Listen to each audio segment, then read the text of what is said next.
Welcome to another edition of AV Rant. I'm Tom Andry, Associate Editor of Audioholics, and I'm here with.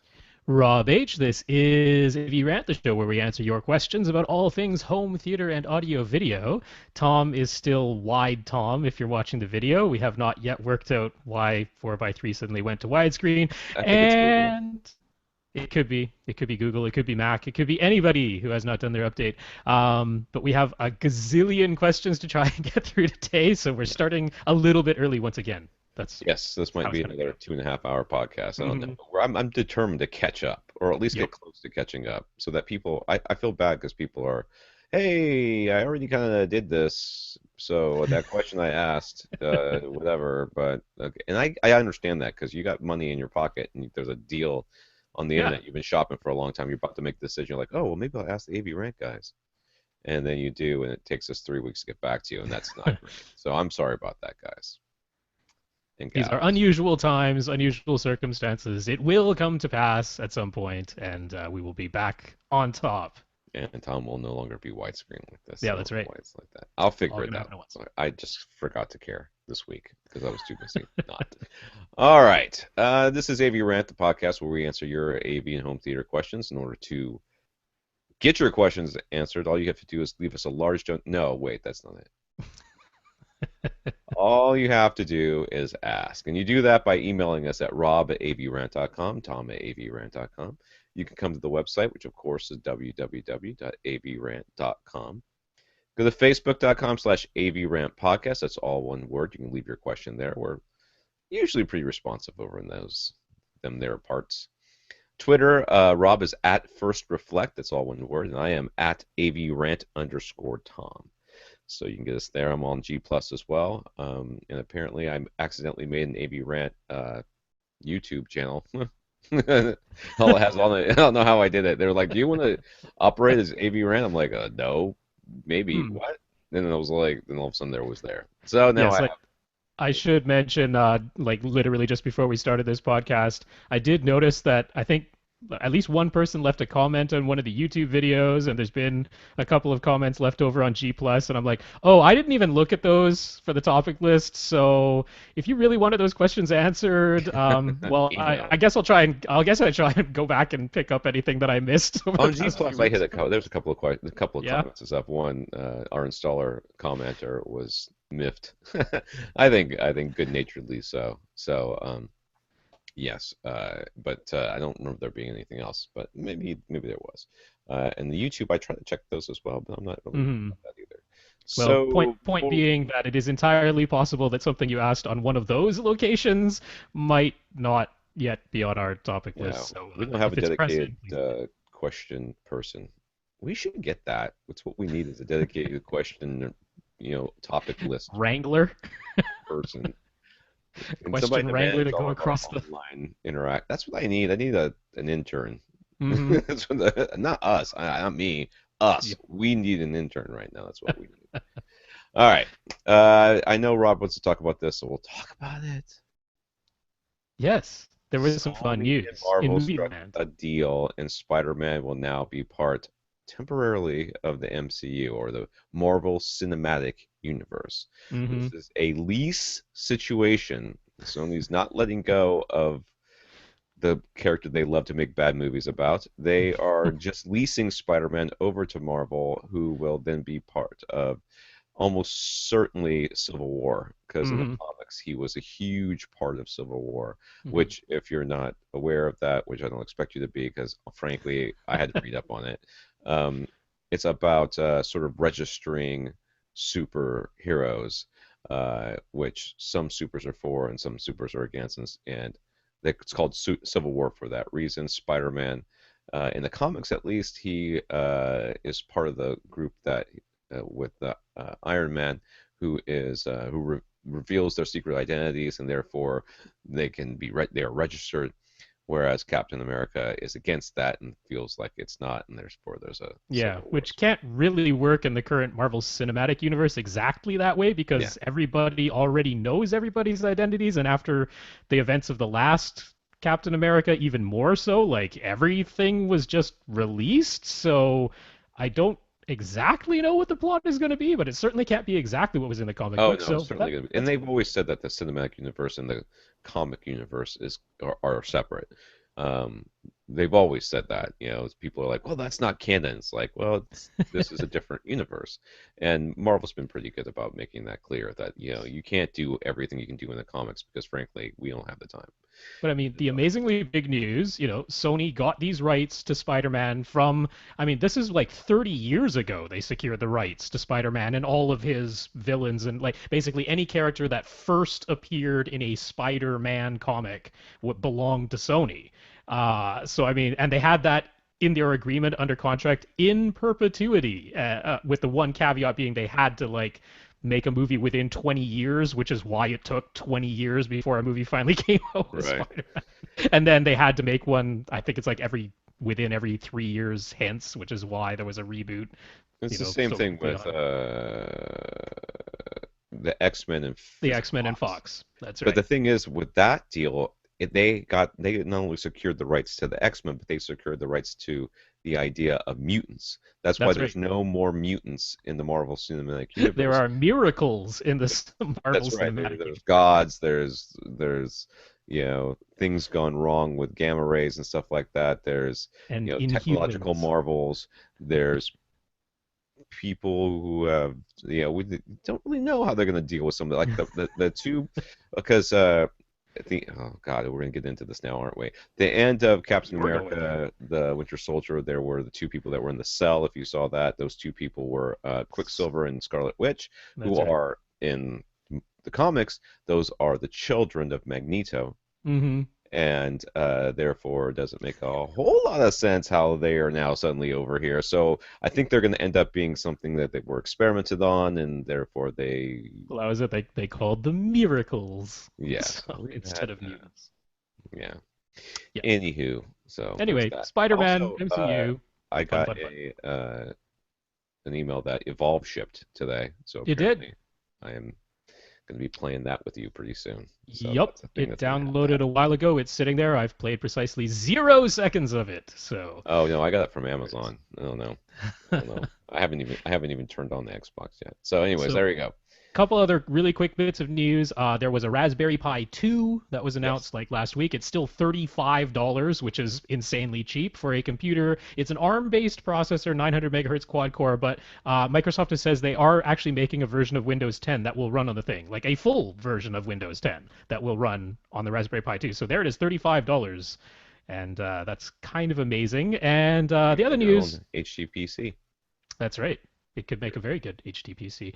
The other news, Redbox, still in the USA, not so much in Canada. They are gone from Canada, which now leaves us a whole grand total of 0 ways to rent discs unless you just have like an independent rental store around you, just some small You don't store. have like a mail order Usually, service there? Didn't you guys used we to have have something like no that? discs by mail. That shut down like a year ago. We have no kiosks. So you God, the cannot. kiosks in Australia were like $4 a night. I was like, I'm not paying $4 a night for a movie. Are But you at lost your least they mind? existed. That's so I don't know. I mean, I guess everyone's just watching their movies by video on demand now. But Or buying yeah, them. I guess that this is a perfect world for the people, the studios, right? yeah, in There's Canada at least. yeah. So How did yeah, not Redbox happy shut down? times. That doesn't really make much sense. That seems like there's a gaping hole, but maybe you guys don't rent movies. It's too cold. Nah, everybody just does video on demand now. So we I don't don't have that have that. much I on have Netflix discs. either. So Oh, I love Netflix. I started watching Agent Carter the other day Mhm. too. My parents, I had watched it on demand on there because they have cable. The first couple of episodes, I thought it was pretty good. It was interesting. Yep, I good like it. show. I did tweet it out. Netflix in Canada. My Little Pony is gone. Can't even Aw, watch that anymore. really? What Now it's else gonna is there to cheer me watch up. on Netflix these days? Yeah. There will very soon be We got Daredevil. Spartacus. We got Spartacus in place of My Little Pony. That was the trade. That seems like a good trade in my book, to be honest with you. Because it Out was of the so two shows that I'm appropriate not going to they moved watch, I'd from rather not places. watch Spartacus more than I'd rather not watch My Little Pony. All right, let's get on with this stuff. First, Yes, let's let's show. talk about our listeners of the week. Every week, we like to recognize listeners who have helped the podcast in some way. And sometimes they do that monetarily by going to avrant.com and clicking on the buy us a cup of coffee, where they Hmm. donate for a nice little the PayPal donation. You can do that if you have a PayPal account, or if you don't, you can just use a credit card. Very, very nice when you do that. That helps support the podcast, keeps us in the black, keeps us going forward, keeps us maybe getting to the point someday where we'll purchase some gear to review. Like if everybody's really interested, like if something really super hot comes out, maybe we can dip into the AV Rent funds and figure out finagle a way to get something shipped up to Rob to review. Uh, so, and other ways to support the podcast are just by in any way letting people know that the podcast exists. Telling friends, I guess, would technically work, but usually by emailing people that you've purchased things from and saying, "Hey, I purchased this because I heard about it on AV Rant," which is a great way to do that. But there's also other little things which you're going to find about in a second. First, our first listener of this week was Frank. A while back, the AV Rant listener named Buddy wrote in to specifically ask about AV receivers that are accessible to a blind person to set up and use. We've heard from a few listeners now, which really kind of blew me away, who are blind or visually impaired to help Buddy out. And so Frank decided to set up a mailing list called Blind AV, which I think is fantastic. Anyone who'd like to be included in the mailing list can join by emailing blindav request at freelists, freelist.org. Okay, so that's blindav request at freelists.org. I will put that link up in the show notes. Yeah, and So then you can see any of the messages that go in that mailing list. So it's like sharing the information around. Very, very cool thing that Frank did. yes, that's great, Frank. By the way, I really applaud you for that here. Oh well. And he is for sure a listener of the week because he made the little signature that automatically goes out at the end of every message that's part of that mailing list mentions AV Rant. So Awesome. even people who end up finding that mailing list not through AV Rant will eventually know AV Rant. So There you go. very cool. So tell your friends. Um, Ahmed discovered that our old, previously dead link to Ted's website. Ted is the guy who somebody asked us recently about the outro music. It might have been Ahmed. Uh, that was Ted was one who came up with that. I still see him on posting on Facebook. I'm a Facebook friend of his. I Hmm. should let him know that his that link no longer goes to his website. It now goes to porn. So we killed that link. I killed that one Yeah, right it away. was one Usually, thing when it was dead and it just said like 502 bad gateway or yeah. 404 page can't be found. Now some rather inappropriate things show up if you click that link, So, so man, thank you for shouldn't be letting that us way. know, and I fixed that. And I actually Hmm. fixed a couple other dead links. And Google doesn't like you to have dead links, so I fixed all of Yeah. that. Joe got his AVR 4000 and KEF speakers ordered from Accessories for Less and let them know that he bought them because of AV Rant. Their response back was something like, "Hey, never heard of those guys." I'm like, "You kind of should have." He Anyway, said he said we're not familiar with them, but please thank them for all the referrals. So they're starting to know who we are because yeah, people are letting them know, which is that's cool. great. That's cool. Joe's room is starting to come together, and he can't wait to get his SVS PB12 Plus subs to a ride. Subs, Subs. plural. It was As well as to plural. get started on his acoustic treatment since he has way too much echo in his large space right now. Joe's the guy I went and saw, right? Because I believe so. yeah, that room looked awfully familiar. Um, when I saw it, it looked a lot more together. It was like gutted when I was there, but Ah, I see. it wasn't Okay. good. I didn't see any speakers on the wall yet, but he's gonna get those in Well, there. he had some speaker wire, so that was already hanging out of the wall, waiting and ready for those kept speakers. Yeah, So man, he's gonna love that. Thing's gonna sound pretty hot that once is he a gets it nice in there. system right there. It is. He's gonna have a really good system. Byron, Byron's been asking questions lately and hanging out with us after the podcast and our after parties. After now, I guess we should mention this right now since I brought it up. We record these podcasts 9 p.m. Eastern time on Tuesdays, and even though we started at 8:40 today, but usually by if you come around 9 o'clock, we will be talking. 9 o'clock we start usually, and we record for a couple hours, hour and a half, hour, whatever it takes, and then afterwards, after the recording session's over, we open it up for like an after party, which is just an open. You can just pop in Google Hangout. It's the same, you go to Google Plus slash Tom Andry. It's one word for me, and I'm the one that starts the podcast, the Hangout. So he's been hanging out with us. Everybody's welcome who listens to this podcast to hang out and ask us questions, especially if you have a question that you want answered right away, because that's what's a good place to get it done. Um, anyways, he has a broken 70-inch Sharp TV that we got to look at during our Google Hangout after the recording session last week. But he still found the funds to send us a donation. So thank you, Byron. Thank you Yes. for delaying the purchase of your new TV. And that was a broken TV. There was something very, very wrong with that screen. So I'm really hoping he can get that fixed under some kind of warranty or Yeah, something, because that shouldn't be happening after like a year and a little bit. yeah. It It's was like almost a certainly year. going to be that's something that they're going to be able to fit. Well, we'll see. He'll Yeah. keep us informed, and we'll let you guys know like how Sharp's customer service is, because we'll tell I'm you how it hoping it's just like a whacked out power supply, which is very often what goes wrong on a TV is just the power supply is. goes weird. So I'm sincerely hoping that's all it is, because that's a pretty easy fix. Let me see here. And lastly, of course, Herb from Cross Spectrum Labs. We love to recommend this Cross Spectrum Labs, not because Herb occasionally sends us ridiculously large in on our scale of donations. He gives us very generous donations, but because we love his product, what Herb does over at Cross Spectrum Labs is he takes microphones that like off the shelf microphones, and then he compares those microphones, what they record, versus what he had his professionally calibrated known microphone records. So that he says, okay, well, this one off the shelf deviates from what I know to be professionally calibrated microphone by this in all these different frequencies. So he creates a correction curve that you can use with your mini DSP or any real RTA program in order to make sure that you've got the accurate recording. You're getting the best possible measurements from your microphone. And he does that by not taking a $50 mic and selling it to you for $300. He takes a $50 mic and sells it to you for like $60. You know what I mean? It's like It's a really small markup. small, very reasonable markup on those things. So check him out at crossspectrum.com.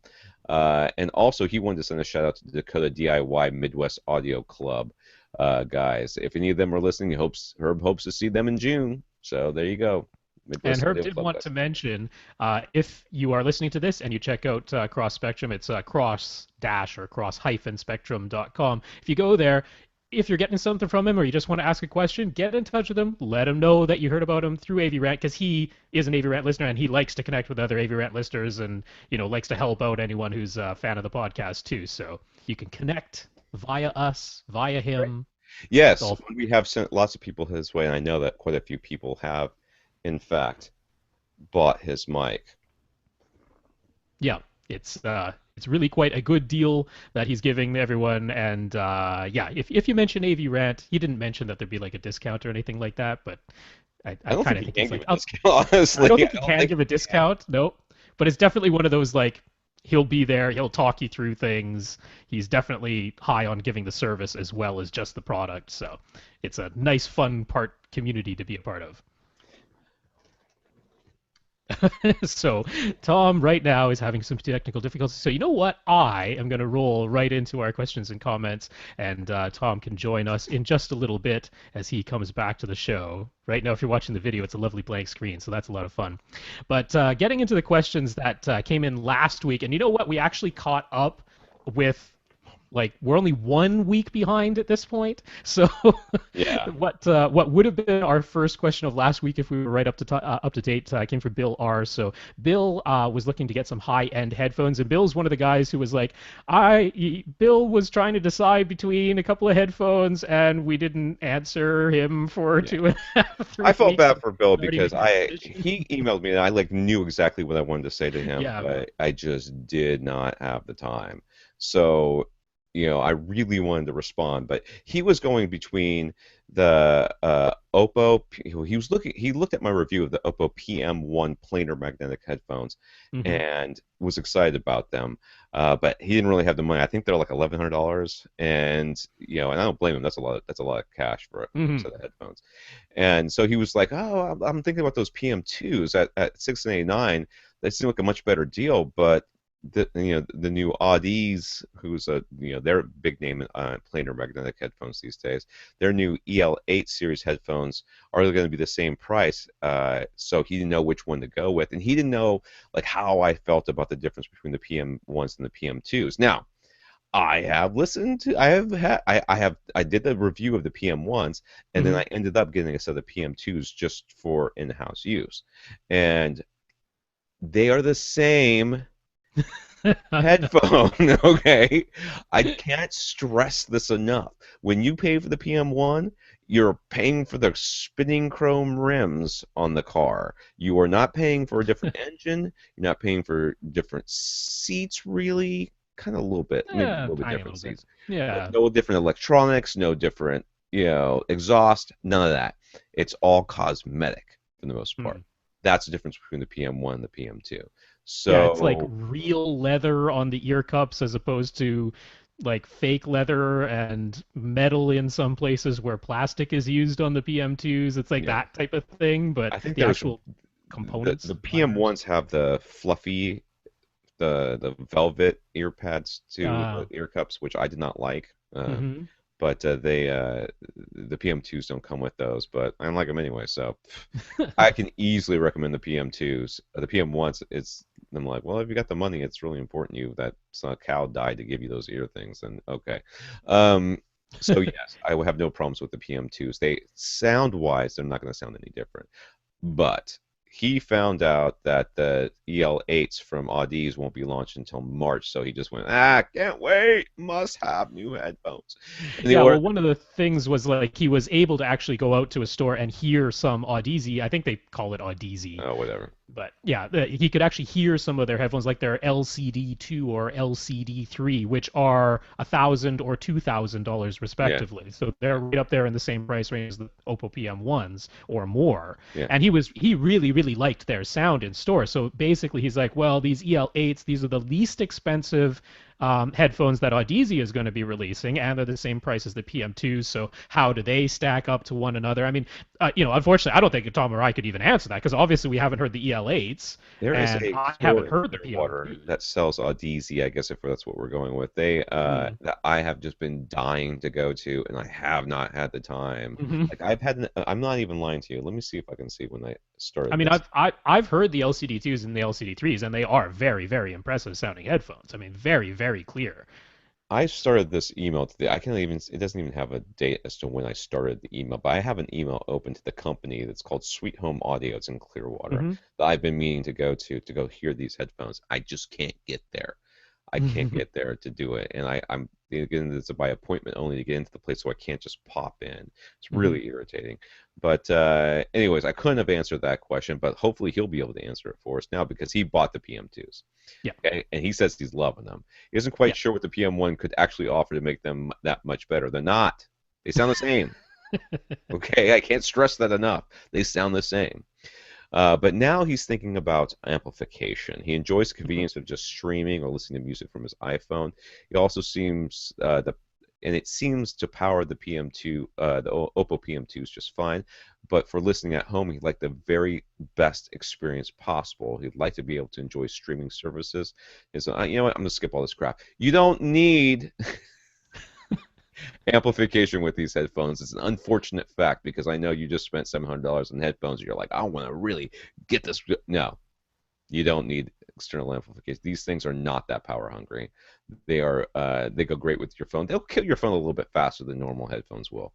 But it's not like you won't. I don't think that you need amplification with the PM2s. They're just they're a pretty easy load. Now, if you really want to get something, knock yourself out. But I think you get yourself a nice little uh, DAC amplifier combo. And even if you're just going from your computer and you want something like uh, the Cambridge Audio DAC Magic XS, that little extra, they call it XS, the extra small. It's a little box with a volume control on it, which is Hmm. essentially just a high-end DAC in a box that you connect via the USB. It doesn't even require any additional power to go to your computer. Well, then there you go. You can still do all that streaming and have all your recordings right there. And I don't really think you need the extra power in any way, shape, or form. Yeah, not for those. I mean, that's actually one of the advantages of the Oppo PM2s because, like, for example, the Audeze LCD2 and LCD3, those ones are notorious for you plug them into most phones and the phone can't power. I mean, you'll hear a sound, but they can't drive them very loud. Those are difficult to drive headphones. That's why actually Audeze released their LCDX series, both an open back and a closed back version. But the whole point was to make a more efficient headphone that could be driven by a cell phone or an iPod or something like that. So these new EL8s are supposed to be along that line too, something that's easier to drive and you don't need an external amp. So the PM2s, like Tom says, they don't need an external amp. And actually, Bill discovered one of the things that I've discovered for a while now, which is for whatever reason, if you take nice earphones, especially like in-ear monitors or very resolving headphones like these planar magnetics, and you plug them into a standard AV receiver into the headphone jack, it's very obvious that corners were cut on a lot of headphone jacks on a lot of AV receivers, even quite high end ones, because they just buzz or have an obvious noise floor. And it's like, why? Why can't you make a nice silent noise floor headphone jack? You need less than 1 watt of power. This should not be a terribly difficult thing to do. But he did that with his RCam, and he's like, they sound good out of the RCam, but there's a noise floor. He has an RCam Plug receiver. them He's straight like, into there's the a noise computer, floor. dude. I'm telling you. I mean, just get yourself. I mean, $100. I think that DAC Magic is like $100. You Mm-hmm. can do that. I mean, you could do any of these. Like, there's a Dragonfly one. There's all these different ones that are Yeah. out there. You can get something nicer, like the Emo. He was looking at what the XDA2 Generation 2 one Well, from actually, I put that Emotiva. in there because that was going to be my recommendation. If he What is really that? wanted to go whole hog, I was going to recommend over at Emotiva. They have their XDA2 Generation 2. That's I their. I wish somebody would go over there and make them stop naming things with X's in it. I know they They all need use the same more letters. consonants and vowels in there. This one doesn't have an S in it. I mean, it's not that confusing. Um, or a P. It doesn't have a P or an S in it. But yeah, I mean, it's a really nice. One of the things was like his RCam is old enough; it doesn't have a USB input, so just really quickly plugging in a phone or an iPod or something isn't easy on that unit. You'd have to use the headphone out jack and a mini plug to stereo RCA adapter cable or something like that, or try and get a dock for it or something along those lines. So if you go with this Emotiva, it's got a USB port right on it, and you can connect it to a computer as well. And So is one this of the things. the new Stealth DAC that they? No, Because this isn't the part of the stealth line. No, it's there's no. just their. I just clicked on DAX and it doesn't even come up. Is that Yeah, considered a it's pre-pro or is it dead? no, that's I forget where it is. I have the it's under DAX. It should be the It's XDA2 is. not anymore. Or Oh, you the mean the stealth XDA is. one? Yeah, I'm talking about the Yeah, yeah. Stealth. Oh, the stealth. I don't know what happened to the stealth. Yeah. Yeah, so I think they killed the Stealth.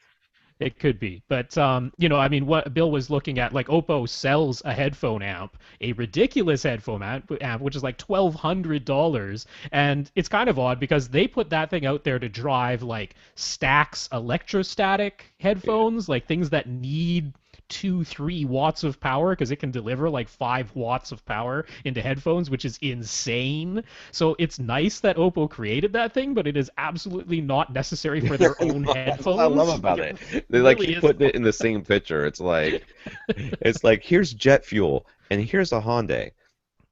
They're in the same picture. Not exactly Yup. sure why. It's like They that's are. why the PM1 exists, just so they can have a headphone that costs as much as their headphone amp. So yeah, I can't find the Stealth series on here at all anymore. So I'm going with this is the new Stealth Yeah. basically. Because there's no DAC, there's only that one DAC. So this is a sort of a DAC slash headphone amp, so or digital Slash preamp and stuff stereo like that. preamp too. So Like you you can can use it actually as a stereo connect preamp. in a bunch of stuff to it. I can't find a picture on Hmm. the back. I'm looking I for mean, the. that was one of the things. Like Bill basically wanted a home theater piece of gear where he could plug all his sources into it, but use it as a high-end headphone setup, as opposed to just sort of a makeshift using mobile devices type of thing. So I like I can see that if you have a rack system or something like that, this will fit right in there, or it'll look at home amongst the rest of your home theater gear. It won't look out of place in any way. So if that's what you're looking for, and what is it, $350, something like that? It's $300. It's Is 299. $300, two Yeah. ninety nine. Yeah, so it's a little bit more reasonably priced when you've been talking about. Yeah. So on the back there's looks like a USB the B ones, the squarish ones. Hmm. Two coaxial, two Toslink, and one, I'm guessing that's a AEB or AUB or ABU or whatever it is, Maybe AES, whatever it is. Yeah. whatever that thing is. And then there's outputs, balanced N RCA to go to an amplifier if you wanted to have the speech as a two-channel thing. Hmm. And then there's on the front, there's the phono input, and I swear that looks like a 3.5 millimeter on the front. It could be. I bet I, dollars to donuts to this because that's what the Stealth had too. It had two 3.5 millimeters, which I yes, love. that was right. Yeah. I'll also mention Ray is actually just pinging us as he's listening live and saying to check out the unfortunately named shit audio. That is SCHIIT. So I'm not cursing. That's the names they picked it as a pun. They did that on purpose so that people would I have to see it. you know, I don't want to buy things from those people in general principle. Yeah, just because of their name. But no, I mean they actually do make like high value, well performing headphone. You know, Ray has looked into a lot of different headphone amps, and I got to tell you, the thing that bugs me about most headphone amps is if they have a noise floor. I'm like that is number one. You cannot have a noise floor with headphones. The transducers are right there, sometimes in my ear canal, very very short distance away from my earphone. So, or my earphone, my Eardrum. eardrum. That's the word I'm looking for. Look So at you, yes, the I need a low big noise words. floor. Yeah, I've never detected one with my Emotiva, so if you really want to go whole hog, you could, but I really don't think you need to. So, you Yeah. know, if the don't plug into that receiver to begin with, or the Yep. whatever that is, the Arkham receiver. Yeah. Yep. I Uh, gotta tell you, man, the iPhones have some of the best lowest noise headphone apps. Just turn your Wi-Fi off, that's all, and then all of a sudden they're very, very quiet. yeah. So Ashley on Facebook wanted us to give a clear explanation of the difference between interlaced and progressive scan video signals. He saw a review of a Blu-ray release of Terminator 3. Why does even anybody bother watching that movie? I mean, it's just awful. I do like the scene with the okay. So during the Super Bowl, they had the new Terminator movie commercial, right? And right. I'm going. I knew it was coming because I'd heard about it. I'm like, Arnold's going to be in another Terminator movie. This is going to be so stupid. I cannot believe it. I can't believe they're going to keep beating this dead horse. And I saw the commercial and I went, yeah, I think I'll probably watch that. Of course we're gonna end up seeing it It looks in our awesome, man. Look, old Arnold fighting young CGI Arnold. That alone is gonna be worth the price of admission. That was the best part of the Terminator Salvation. Is he comes out and I was like, I got goosebumps. I'm like, holy crap, it's Arnold. He's young again. He could barely speak. It was. Give me your hat, your jacket, your glasses. Awesome. Anyways, where they get a video quality lower marks because it was seemingly mistakenly encoded in interlaced format instead of progressive scan. And yet, on the Disney Wow setup disk, which is a source of great information, they describe interlaced and progressive as having equal amounts of data and being capable of looking exactly the same. So, what's the real difference? In what situation would you use one over the other, and which is better? Technically, progressive is better. I yeah. mean, it is So technically better because progressive tells it basically gives you all of the information for the screen all at the same time. So you get the entire information. Where interlaced, you get half the screen. So you get every other line of the screen, and that flashes at you a certain a certain number of times, and then the other half, the other comes at you separately, and then your uh, projector or your player or whatever has to take that and take those different parts of the picture and put them back together. We call that 3-2 pull down because you get three of one and two of the other in that time. And if your TV or your player or whatever can do 3-2 pull down well, it looks the same. It should look the same. hmm But if it can't, then you'll come up with issues, and that's where you see stuff where those eight. Now, I don't know what this re-release or this review of this Terminator 3 was, but the fact that it's an interlace shouldn't really make a difference. If you're seeing a difference, it's because you got a crappy source or display or setting or something like that. Because almost everything these days, because it has the HQV tests have been around for so long. I have I think in all of my years of testing things, I've only once seen something that failed the 3-2 pull down. Everything can do a 3-2 pull down. They might not be able to do some of the other what we call cadence tests, which is where Hmm. the that 3-2 becomes something else, 4-4-4 or 4-2-4 or something like that. Comes weird like that. They may fail those, but 3-2, they got that one locked. Because if you can't do that, people will notice. So go ahead and add into with that whatever you're going to say there. Yes. So, yeah, where this all comes from is how was the image first recorded versus how is it transmitted and then how is it displayed. So those are the three things that are going on. So almost everything, including what's shown to us on TV, is recorded at a rate of 24 frames a second. So there's a camera, it's taking a picture 24 times every second, and it's taking a complete picture, and that would be a progressive image. So if that is broadcast to us, sent to us on a Blu-ray disc as 24 full frames every second, then we call that 24p or 24 progressive, and you'll see that. It could also be recorded at a rate of 30 frames a second, so that might be Or 30p, 30 60 if you're the progressive. Hobbit. Yeah, no, well, no, that was 48. That was Oh, with 48 48, frames a that's second. right. I'm Yep. sorry. Avatar will be 60, the next Avatar 2, 3, and 4, which got pushed There's back. not But really going to be anyway, four. Are there going to be four of those? yeah, there's supposed to be 2, 3, and How 4, many and more they got stories can you pushed tell back about like that another stupid year. planet? They already knocked over the Uh, big tree. yep. So yes, the blue people will be back in 60 frames a second. But yeah, so I mean, it all starts with how it's recorded. Now, interlaced all came about because we used to use cathode ray tube televisions, and everything was broadcast over the air. And when you were trying to draw an image on a cathode ray tube, they found out, well, it's actually easier to draw half an image and then the other half of the image right after it, as opposed to drawing the full image all at once. And broadcasting it that way took up less space. It took up less data to broadcast half an image instead of a full image. But we ended up with this weird thing because televisions were also set at a rate of 60 60 hertz rather than because 24. yeah, because our electrical system, at least in North America, is all based around 60 hertz. So things were based at 60, even though things were being recorded at 24 frames a second. So this is where this 3-2 thing comes from. What you had to do was you took the 24 original frames and you cut them in half. So you had all the even numbered lines and all the odd numbered lines. But that only gave you 48, what they call fields, 48 halves of an image. So how do you get that to 60? Well, you take sides. If you divide each frame, if you take 4 frames and you call them A, B, C, and D, then you'd have A1 and A2, B1 and B2, C1 and C2, D1 and D2. Those would be the halves of the frames. But that only doubles it up to 48 total instead of 24. So what you do is you show A1, then A2, then B1, then B2, then B1 again, then C2, then C1, then D2, then D1, then D1 again. So the B frame and the D frame get shown 3 times, or 3 halves. You get 1.5 frames, and then the other ones get 2. So that's where the 2-3 comes from, or the 3-2.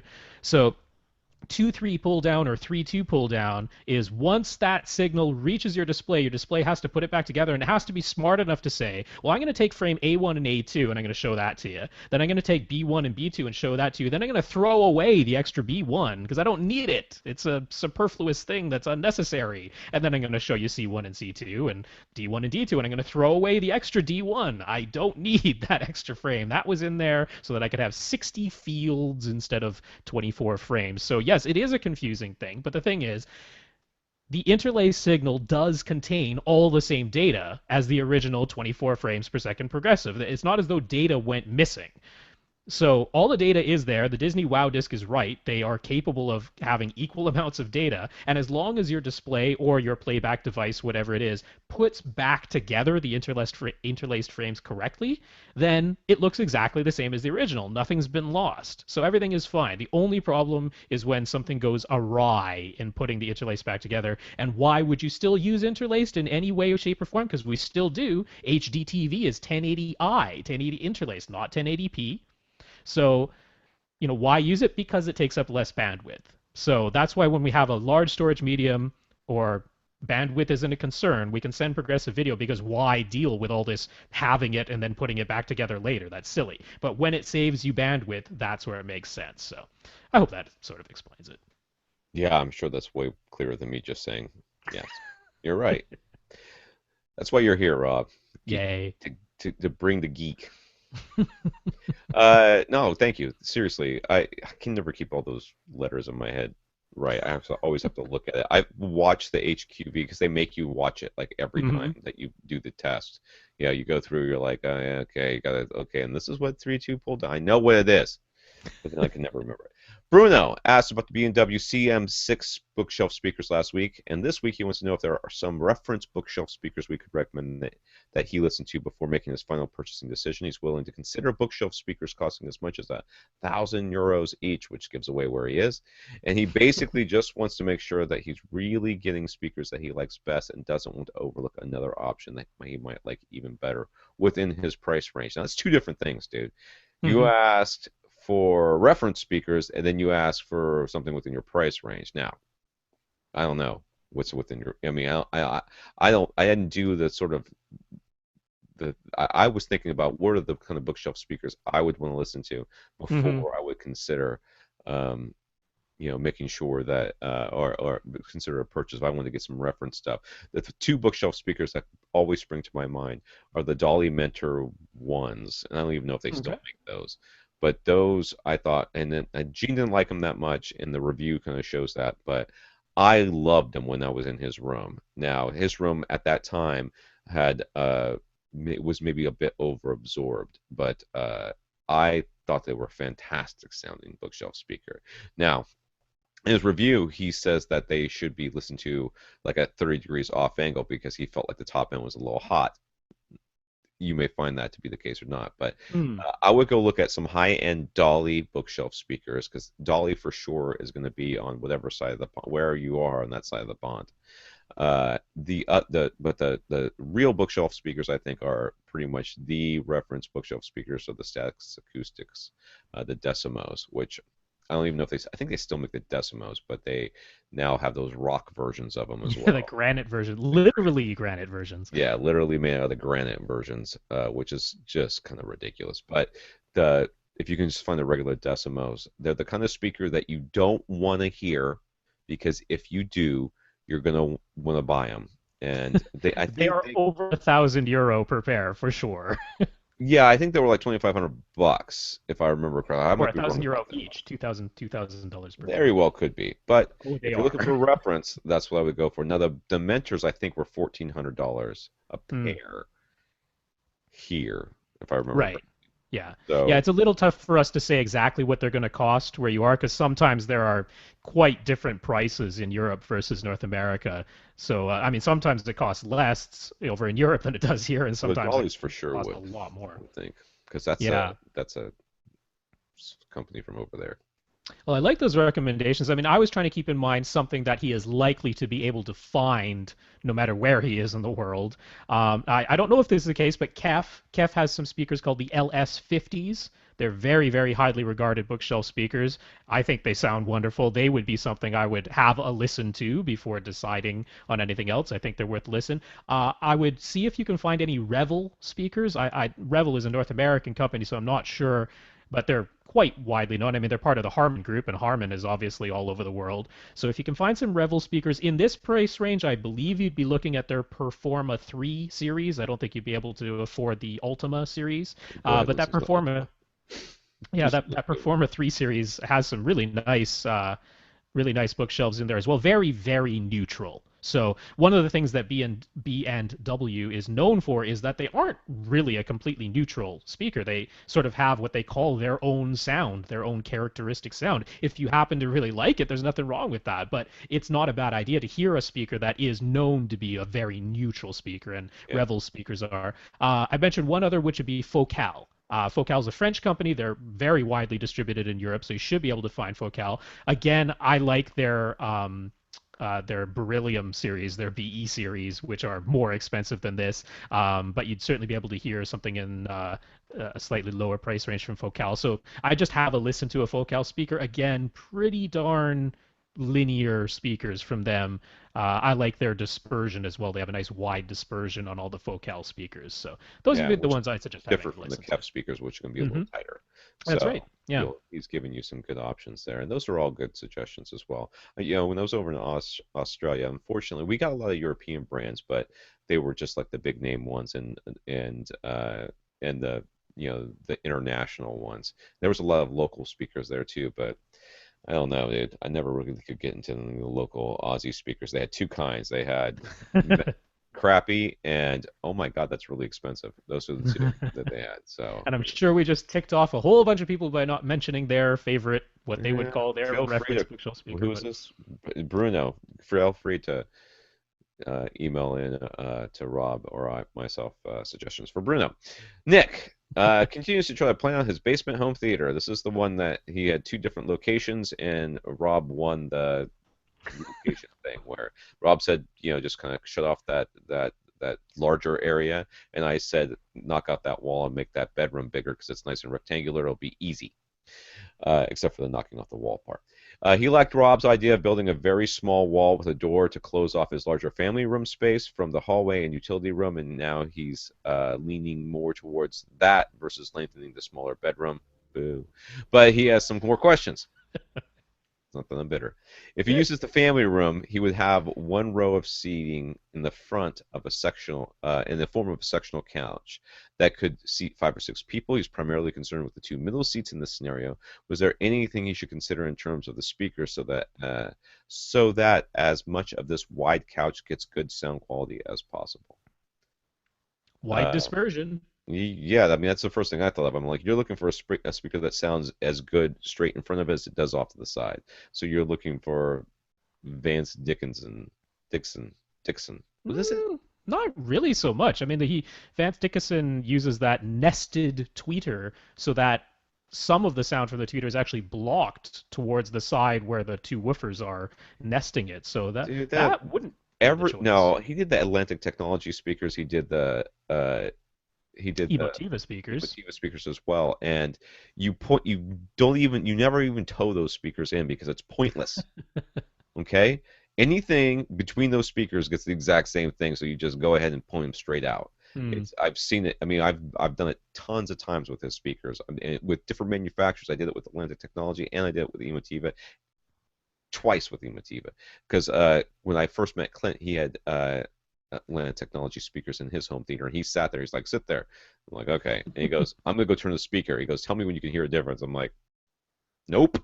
Hmm. He's pointing it. He went from pointing it, from it straight ahead to it pointing directly at me. You cannot hear the difference. Wow. It's amazing. So That is that amazing. that would be, I mean, there are other speakers that have good off-axis response, but that's what you'd be looking for, something with good off-axis response. Yeah, You you just mentioning, probably wow, wouldn't want like a Klipsch. no, You probably wouldn't want something that uses like a full planar driver or a dipole setup in any way. So yeah, you want wide dispersion so that as many of those seats across that couch are getting the same sound on and off axis as possible. Yeah. yeah.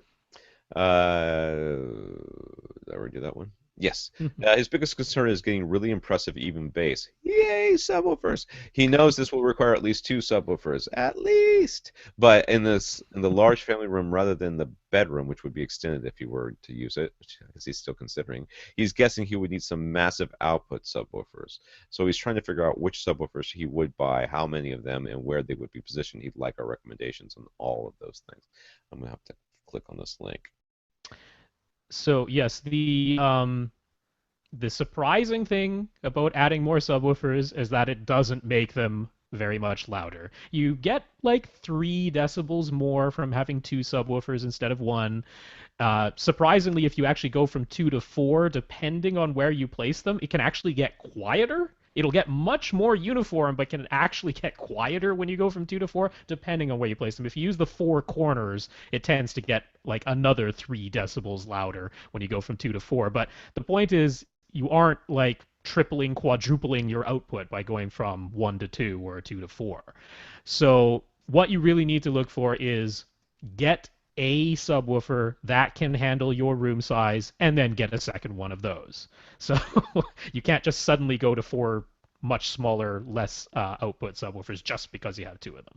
And this is a good question for the kind folks over at SVS. Even if you don't plan on getting one of their subs, or even HSU or any of those guys, they'll tell you, say this is the size of my room. This is because we don't really know the square footage, do we? He's never really told us that. Oh gosh, you know what? I think he did at some point, but now I don't recall it. Yeah.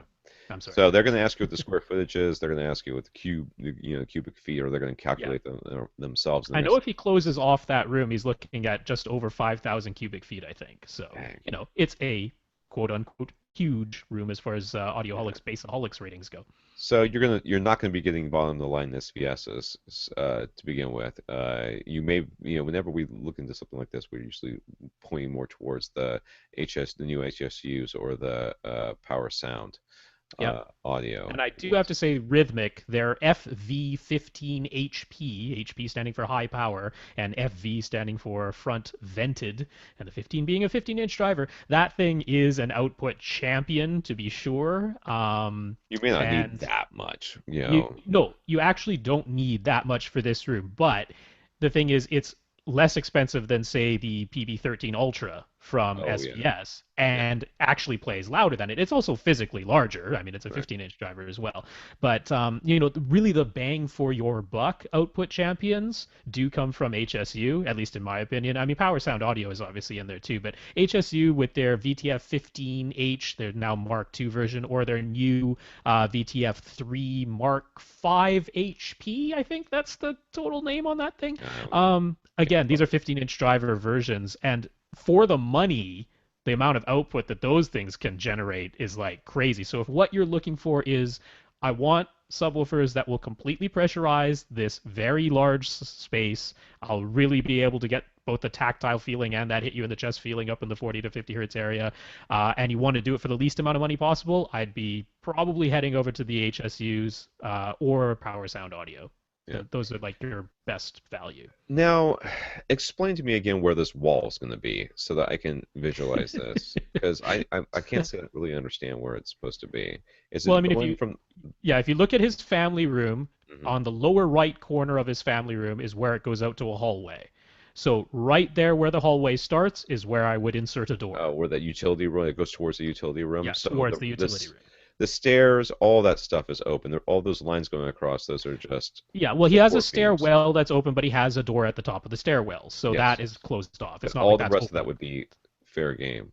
Yep, Oh, it's a large yeah. space. It is a large space. I like a larger space as for acoustics. I do. Yeah, You know? I don't know. It'd be so much easier in that bedroom because you would know where everything would go. It'd be easier. So basically, the room is like it's shaped like a Lego almost. It's got like it, I don't know. It's a weird room. Stairway in the back of the room. His couch is like way towards. It's past the middle of the room, based on where he's got it right now. Uh, if you take into account where the back of the stairway is, and Hmm. then there's less of it to the left than there is to the right, and then there's a little notch out at one point. So where are you suggesting he put these subs, Rob? Because this is a non-uniform, non-rectangular room. Yes, well, I mean, one thing is to say, even if he's positioning his theater equipment, like his screen, over slightly to the left of his room so that there's less space to his left than there is to his right. As far as the subwoofers are concerned, don't think about where your TV is, don't think about where your seats are even, just think about the room. And once he closes off that hallway, that room becomes almost rectangular. I mean, it's quite close to being a rectangular shaped room at that point. It really is. So, I Yeah. mean, at that point, I'd be looking at, just imagine that you've got a rectangular room and follow the same advice. Put them, on the front, in the middle of the wall, in the back, in the middle of the wall, or in the middle of each side wall, or diagonally opposite corners. It will work just fine because it's basically a rectangular room at that point once Yeah. he's closed off that hallway. When you close off that hallway, it looks to me like you're going to be looking at putting that. I think the easiest, makes more sense to me, place to put these subwoofers are the left one right near or underneath the left surround, right Hmm. around that area, and then the other one opposing that, way over next to the bedroom wall. It's Yeah, going to piss on the somebody right off side of the room. on the right side of the room, because going diagonally opposite or going top to bottom is going to put you having one near that stairway well, which is going to be, I don't know what the height is over there or anything. Right. So makes more sense to go left and right. So that's where I Hmm. would put them. Yep, and I know it'll seem very unintuitive because you'll have that left side subwoofer seeming much closer to It's your right next to the seats, couch. and you're gonna be like, "There's no way I'm never gonna notice that thing," and I promise you it works. Doesn't look like it's going to, but it does. Let's see. Sufficient. Okay. So how many? I would just get two. I think. I don't think that four. I don't know. I I would get agree. two Yeah. because I think Yeah, that because four is yeah, going to be impossible to place. yeah, could be a challenge. Yeah, and I mean it's a lot more money for very little gain in terms of performance or Unless output. you're finding that you're getting some really uneven bass no matter where you put Yeah, them, then yeah. I'd say just stick with two. That's the only thing that was the only that may my only caveat is if you started trying to put them in there and going, I just can't get the bass no matter where I put these things. I can't get the bass. This also might be a good question for Orlex as well, one of those other room acoustic guys. You know, they may or may not have some suggestions. Like, don't take any suggestion that says put them in the front two corners because those people are idiots. All right, would he need Odyssey Multi QXT with sub EQ HT to get uniform bass response across all 5 or 6 seats? Wouldn't hurt, that's for sure. I mean, I would say it certainly would not hurt, and more than that, you're going to get better sound in that room with a good room correction. It doesn't have to be Odyssey with a good room correction system. If it's the YPOW or well, I guess if it's the YPOW, is that the only other one that's out there that's any It good? could be like Anthem, Anthem room correction. Oh yeah, Anthem. Yeah. Or one of the super expensive high end ones. Or of Oh, course you can get Dirac now. You can get that as a separate thing all on its own for $1,000 from Mini DSP. there you go. So Dirac is an option as well. But yeah, I mean, I agree.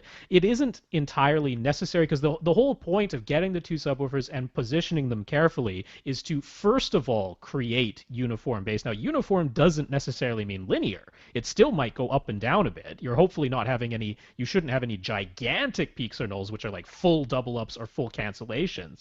But you can still have ups and downs. It's just that those ups and downs now become uniform across your seats. And now the equalizer can do a really good job because when it applies its reverse curve, its inverse curve, it applies to all the seats instead of only applying to one seat like most of these single subwoofer, single microphone position systems do. Works at one location, nowhere else. So yeah, you don't need it, but it's sure nice to have, and it makes it easier. It makes it dead simple to set it up the way they Yeah. do it. So Yeah, and that's what you really want because the room correction is not magic. It can't no, take a it's in really the inverse. bad room and fix it, even though they call it room correction. Well, it's speaker correction. It's frequency response correction. And if you're taking measurements all across that 6 person couch, which by the way don't do that, Don't but do if that. you do, or if you did, and you get completely different measurements, well, then the room correction system can't really do much. But if you did that and got very uniform base measurements across every seat, then it could say, okay, well, that means that all I have to do is do this and this and this, and voila, I get better. I can even out that base. Mm-hmm. So yeah, that's sort of the idea. Since his theater area is basically shifted over to the left side of his family room, if he decides to use that room as his theater, he figures he would need to heavily damp the left wall. What would that do to the sound stage? Wouldn't it be would still be wise to use wide dispersion speakers up front, or would speakers with a more narrow dispersion be better given the non-symmetrical placement of his system within the room? I know that we said that you're going to have to damp the heck out of that wall. I know I'm sure I said those Mm-hmm. words or some variation thereof. And I'm not reneging on that. But what I mean is you're gonna have to damp the heck out of that first reflection point more than anything. You're not gonna have to have floor to ceiling, 6 inch thick, damping on that wall. That's not Covering literally the entire yeah, wall. Yeah, yeah. that's not what you're gonna need. I want to first put that out there. Mm-hmm. Um, that being said, the fact that you've got wide dispersion speakers, I don't really think that that's gonna that you're gonna be damping that first reflection point, and that's what you care about. After that, you know you got other that sound's gonna bounce off that wall or off the ceiling and into the back of your room someplace where it can get absorbed by something else. Yeah, I don't have too much to add to that. That's the case. I mean, the whole idea is that you're trying to make the left side of your room acoustically similar to the right side of your room. In the right side of your room, that first reflection is quieter simply because the sound had to travel a farther distance before it bounced off of that right wall and came back to you. And as sound travels over a greater distance, it gets quieter. Now, as long as you can make the reflection off the left wall quieter, the which is what same, that damping which that is first reflection point does. what damping that does, then now you've made it acoustically similar. Now, of course, the left side reflections will be arriving before the other ones. Part of that is your setup, making sure that you've run something like Odyssey or just made sure that you've set all your distances correctly so that the delays in the signal are all equal. But yeah, I mean, that's really the key is to try and make it acoustically similar. And we're worried about the reflections of the sound. So yeah, it's not like you have to cover literally the entire wall. So, theoretical question here: if he is willing to fully acoustically treat either room, which one will sound better? Well, if you were willing to get a professional to come in there and do their magic, they should sound very similar. You're just gonna have a much easier time in that rectangular space Hmm. than you would in a non-uniform space. Does that mean it won't sound as good? It could very well sound better. Like Rob says, those big rooms, well, there's a lot more area for things to get lost in. There's a lot more stuff that, where that sound can bounce and that energy is being lost as it's going through the air and then bouncing off a wall. So by the time it comes back to you, it's much quieter than it would have been if you'd been in a smaller room that was more rectangular.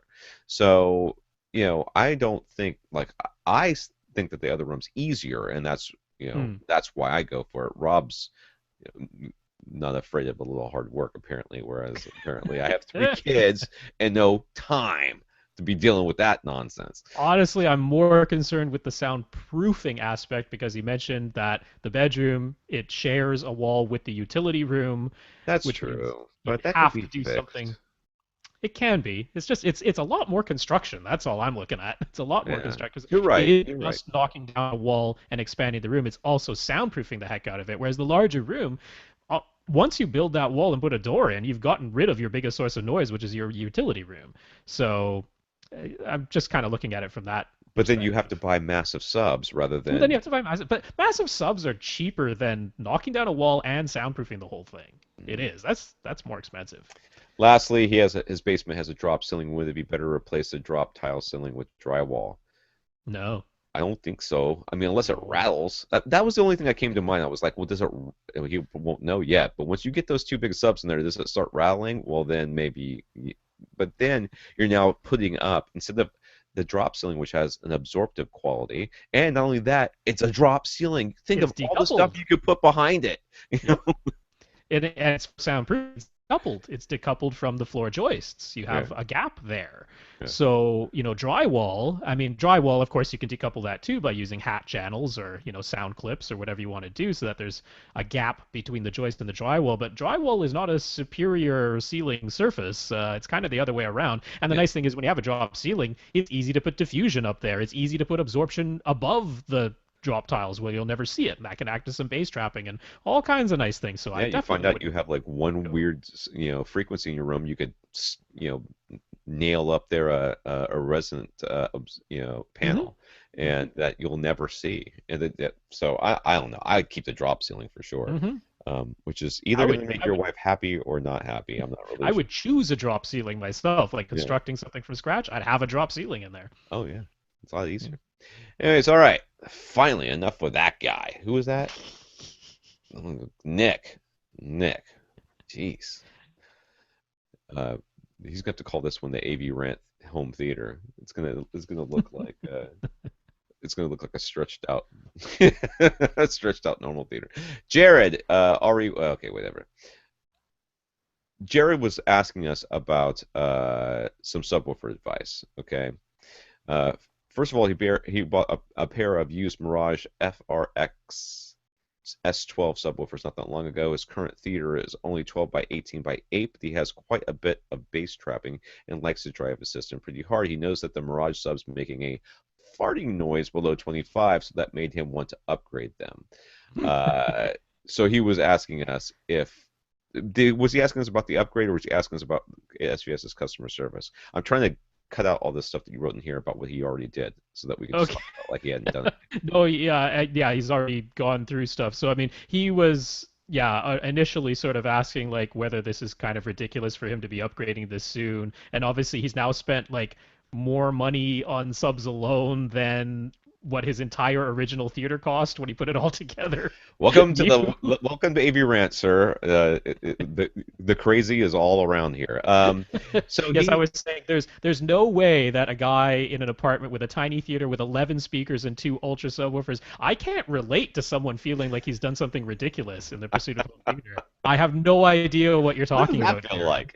But I think he was asking us if you should upgrade. And obviously, if your subs are making sounds that sound like farts, then yes, you need to upgrade. That means that you're driving your subs too hard, and they are not big enough for your room, or they don't have enough output, and they're now making sounds that are not intended.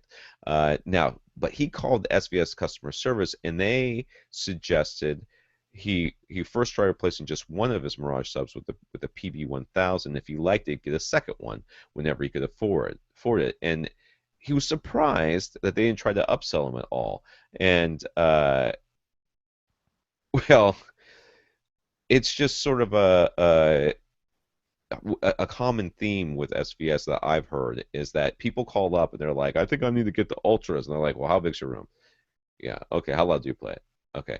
Yeah. You don't need the ultras. Get our entry. Get the 1000s. What? No, I can't get the 1000s. No, my room. I want to get the best bass I can get. And like, well, yeah, the 1000s do you just fine in that room. Well, no, but what about the review that said that it plays like 1 hertz lower? He's like, yeah, you're not gonna ever notice that hertz. Okay. Um, so he ended up getting. What did he get? He got. Of course, he listened to them just like everybody else does, and he got a pair of SVS PB 2000s. Hmm. So instead of getting the 1000s, he got the 2000s, but they got pairs, and he loves them. Obviously, they don't fart. That's a big Nope. plus. You will not have that problem in that room size with those Yeah. subs. So No and way. he's got a beautiful. I think we posted a lot of his pictures Yep. online. He's got a beautiful home theater. It's very blue. Uh, but let me see. Hmm. Jared was concerned because he wanted to make sure he wouldn't be leaving any performance on the table by getting SVS's least expensive subwoofers. At the time, he didn't want to spend on overkill if there was truly zero chance that he would ever hear any difference. After all, SVS obviously has more expensive subwoofers in the lineup, and yet they recommended just the PB1000s to him. So how do we determine if there's more performance to be had by spending a few hundred more versus buying more sub than we need? Um, it's I think it's not impossible to buy too big of a sub. It's pretty hard to do that because usually you can turn the volume down low enough, but it's theoretically possible that you could get such a massive sub in such a small room that the minute you turn it on, it's too loud. I think that's theoretically possible. I It's don't know about that, but you can certainly have a case where it just physically takes up so much room Yeah, that it's ridiculous for your room size. but you know when you take into account room gain and everything else, and frankly, when you're going with these bigger and bigger and bigger subs, like Rob's got the ultras, in a small room.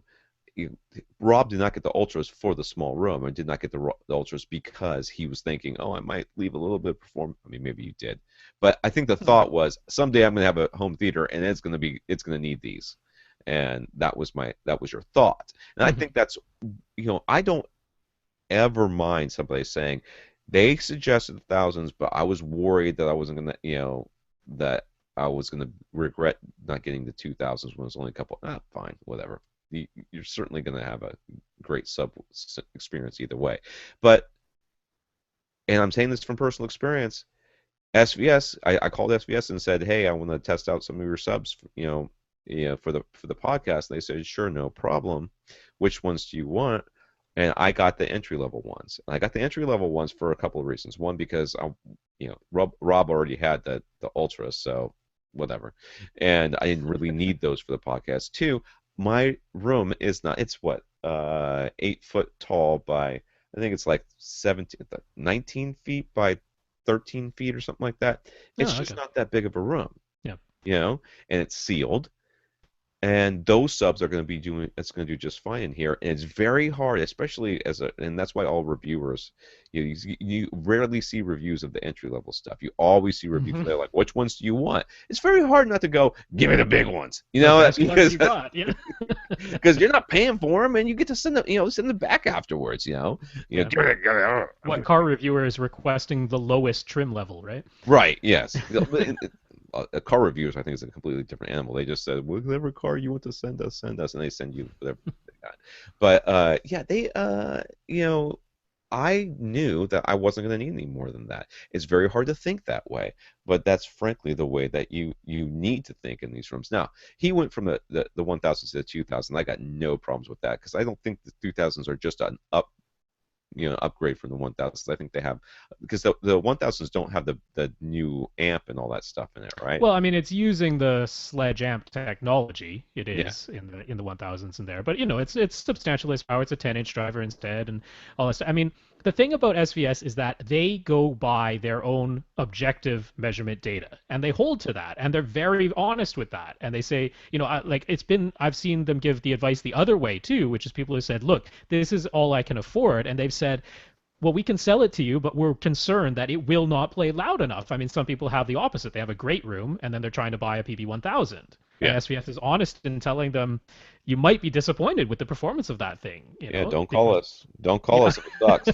because we told you it but was going to suck, and it's but not our they're fault. going by their objective data. But one of the issues with objective data for subs is that it's notoriously difficult to measure time domain stuff for subs because we're talking about low frequencies that have a very long cycle. Like a 20 hertz sound takes a 20th of a second to produce just one full cycle of that wave. How do you measure transient response in a 20 hertz signal? I mean, you can't. So you end up measuring things like distortion or what they call group delay, which is the entire feedback of the system, how long it takes between when the signal's said to play a whole cycle before an entire cycle actually comes out of the thing. That's including the output coming from a port or from a passive radiator, those type of things. So, you measure that and they go by that objective data, but, we've had the experience where one sub just going by strictly the SPL measurement, just the sound pressure level produced, they two subs are equal, but we know by listening to them they don't actually sound exactly the same, and that's because there are other forms of distortion, not just pure strict raw output. So there's a little bit of that thing where there can be differences in the sound quality, but really really low frequencies, we're so bad at hearing them as human Yeah. beings. It Well, doesn't I think matter when people that see much. that, like, oh, this one goes to 19 and this one goes to 18, they're like, Right, well, right, right. the 18, I want to get that. I want to get as much low bass as I can. I'm like, you are never going to notice the difference between that. Believe me, you're first of all, there's not that much information down there to begin with, but when it gets that low, Hmm. it's power. You're just feeling Yeah, it, and your body, your chest not going, oh, that feels like 18 hertz. yeah. Oh, I was But I worth mean, it. there can be the actual, real, audible, and measurable difference of a subwoofer that just gets you a loud enough output. You're right at the max of what it can do, Right. and therefore you're also at a higher distortion level. Because all of these subs, when they are bursting them as loud as they can possibly go, the distortion is higher. So then, if you get another subwoofer that technically is quote unquote overkill for your room in that it can play even louder than you would ever need it to. But now when it's playing at the same loudness as loud as the other sub could possibly go, it's doing so with less distortion. So But you're that's not giving what we're yourself talking about here, a though, little bit of really. headroom. We're talking about overbuying at this Yeah, point. yeah. But you're Though when you're I'm explaining you're why right. there could be a situation where it does make sense, like even though that extra couple $100 isn't actually getting you more sound pressure level output that you need, why it could actually sound a little bit better if you're right up against the edge of what the lower one can do. Yeah. Well, I mean, this is how I justify spending a little bit more I'm money, gonna say that this sounds very, very justifiable. Yeah. It's very much a like an internal process that Rob goes through before he buys matching Sierra 2s for his entire room. Okay, so Yeah. I don't know that you're the best person to ask about this. I know. Frankly, you're right. If you're right up against the limits of how loud a sub's going to play, yes, upgrading is certainly you don't buy a car that can go 75 miles an hour, and then that's as fast as it can go. You don't buy that because you're going to be pedal to the floor all the time, and that's not good for the car. It's not going to be any good for your foot either, to be honest with you. But you get a car that can go 120, and then you never drive it faster than 75. Why? You need Right. that headroom just in case you have to pass, you have to do this other stuff. If something happened, high speed chase, you got to get away from the cops. You need to have that power there. That's the same thing with subwoofers. So you want to have that headroom, yes, but frankly, especially with SVS, if they're telling you that the PB1000 do just fine, they're probably taking into account the headroom. But Rob's right in that if you really want to spend money, just ask Rob to help you justify it, and he'll help you. Now, on to Jose. Jose put our ranting about very expensive two-channel only preamps being no better than a good AV receiver or a well-made, far less expensive preamp to the test and bought himself an Emotiva SP1, whichever one that is. And he said to himself, maybe those dingbats from AV Rant are right. And that is in quotes, by the way. And now the Emotiva has replaced his Milos preamp. I never heard of a Milos. It's a little bit older. I kind of looked it up. It's certainly seems well known, Yeah. but it's a little bit older. Yeah. Yeah, the preamp. Milos Yeah. preamp that he had and thinks the XSP1 kicks ass. That's also in quotes. So now he's thinking about trying some of our other advice because if we can be right about one thing, clearly we're right about everything else. And adding a subwoofer to his Carver Amazing 5 foot tall ribbon speakers, despite each having four 12-inch woofers, especially since the XPS1 offers digital bass or It's office bass actually management. analog based Yeah, I know. I management. don't know where It's that all digital analog, came from. It but it just is actually management. There's yeah, no digital. that's the one that has the little screw thingies on the back. That's all kind of It fun. is. It's a weird way of doing it, but it exists. Yeah, it's all in the analog domain. Yep. So, but it is base management, which is cool. He was Hmm. about to get an HSU VTF-15H. His basement listening room is quite large, 23 by 26. Holy mackerel. And Hmm. he wants to be able to feel the last octave of deep bass. Hello, sir. Welcome to our world. And since we've talked about SVS and using two subwoofers so much, he decided to ask before pulling the trigger on the purchase. So, what we recommend. Yeah, he's kind of in that same sort of boat with what's his name with the big Nick. Yep. Nick with the big room. So that's you're gonna need two if you want to really feel it. Now, frankly, if you're the only one listening, now I should qualify that. Yes. If Yeah. you're the only one listening and this is your room, you can get away with one sub because you Yep. could place that thing wherever you want in order to make sure that your seat is the good one. And when you're it's a two channel only, and the speakers you're using are those Carver Amazings with 5 foot tall ribbons. There is one good seat. Yeah, There are no other good seats but one. So this is a case where one subwoofer really could do the job as long as it's capable of pressurizing that whole room. So I actually answered him over on Facebook. I think okay, I'll just say the one I would get in this case would be that Rhythmic FV15HP. Not just because it actually does have the output to fill that room. I mean, it is a crazy powerful subwoofer as far as how loud it can play. It also plays even lower than that HSU VTF 15H, and it's really nicely controlled. It's like, I mean, he's going with 5 foot tall ribbons. He needs something that is as tightly controlled as yeah, possible, not just raw output. So when you have the combination of incredible raw output, incredible deep extension, and very tight control over that driver, I really like that. It's a little bit more expensive than the VTF-15H, but surprisingly not that much. how much is it? So Do you know off the top of your head? they're like $1,300 plus shipping. But it's not like an astronomical amount more money. So that's the one I would go for. Yeah, and like I said, if you're just going to be the one seat, then yes, you Hmm. have that option of just Yeah. moving that thing around and figuring out where that best spot is for you. And this is one of those times where you're going to want to take that subwoofer, put it where you sit, hopefully not crush your chair at the time, and then do the Yeah. subwoofer crawl with a bass sweep going and be very, very vigilant about where the best spot is, and then put that subwoofer there, and then put your seat back exactly where that subwoofer was, because that's what you're going to need to do. And at that point, you'll be as good as it can get in there without adding something like a mini DSP and getting a mic from Cross Spectrum Labs. Yeah. Um, he also had a correction regarding what Rob said about the Denon AVR 4520 Ci not showing the output levels. for Subwoofer 1 and Subwoofer 2 on screen before beginning the Aussie setup. He says it was that way when the shipped, when it first launched, but they issued a firmware update and now the screen readout is available. So what you read in the manual was old. What's that? That That's can right. happen. It was old, and that's I love that correction because now I can be like, oh, yay, don't even have to worry about it. Go get the 4520. Yeah, just wanted to mention that Rhythmic FV15 HP. It's 130 pounds, so that might not be one that you're just Well, you're going to move easily your seat. hoisting This is around. what you know what I mean. You just put it in that spot, but move the chair. I always think of places like that where rooms like that where you've got those big massive speakers that you're just sitting on like this little wooden chair because they don't want there to be anything that might physically get in the way. Yeah, I mean that's an example of a sub that could be too much sub for a small room. That's a, that is a sub meant for large Yeah. rooms. Everett is trying to decide between a Devon AVR X4000 and newer X 4100W.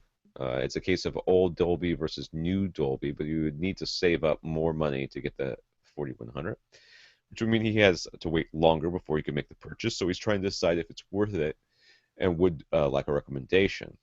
Uh, Do you want Atmos or the possibility of that's Atmos? really it, dude. I looked at those It's two things. I'm like, if you do not want Atmos, if you're not planning on using Atmos, there is, or you cannot cannect to an Ethernet cable to your receiver. If you must connect wirelessly and you don't want to buy mm, some sort of extender thingy to do hmm it, then the 4100 is it. So the 4100 we can connect wirelessly. And I think it even has Bluetooth and all that crap. And it's got Atmos. Everything else yeah. X4000 basically has.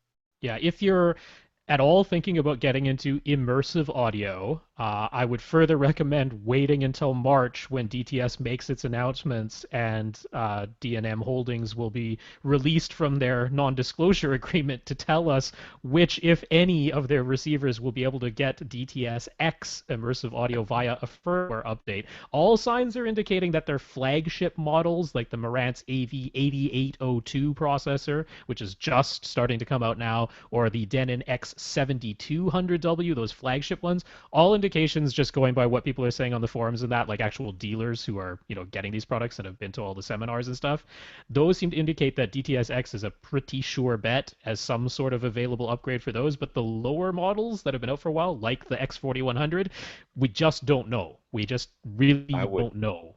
be shocked if that was the case. I would be shocked if But I mean, if he's leaning towards the X4100 anyway, he's going to have to wait and save up. So I would wait for that announcement to see because then if they announce in March that the X4100 is not able to get DTS-X, then I'm like, why even buy the thing this year? Why not wait like, 8 more months until the 4200 comes out and get that one because that will have DTS-X. So yeah.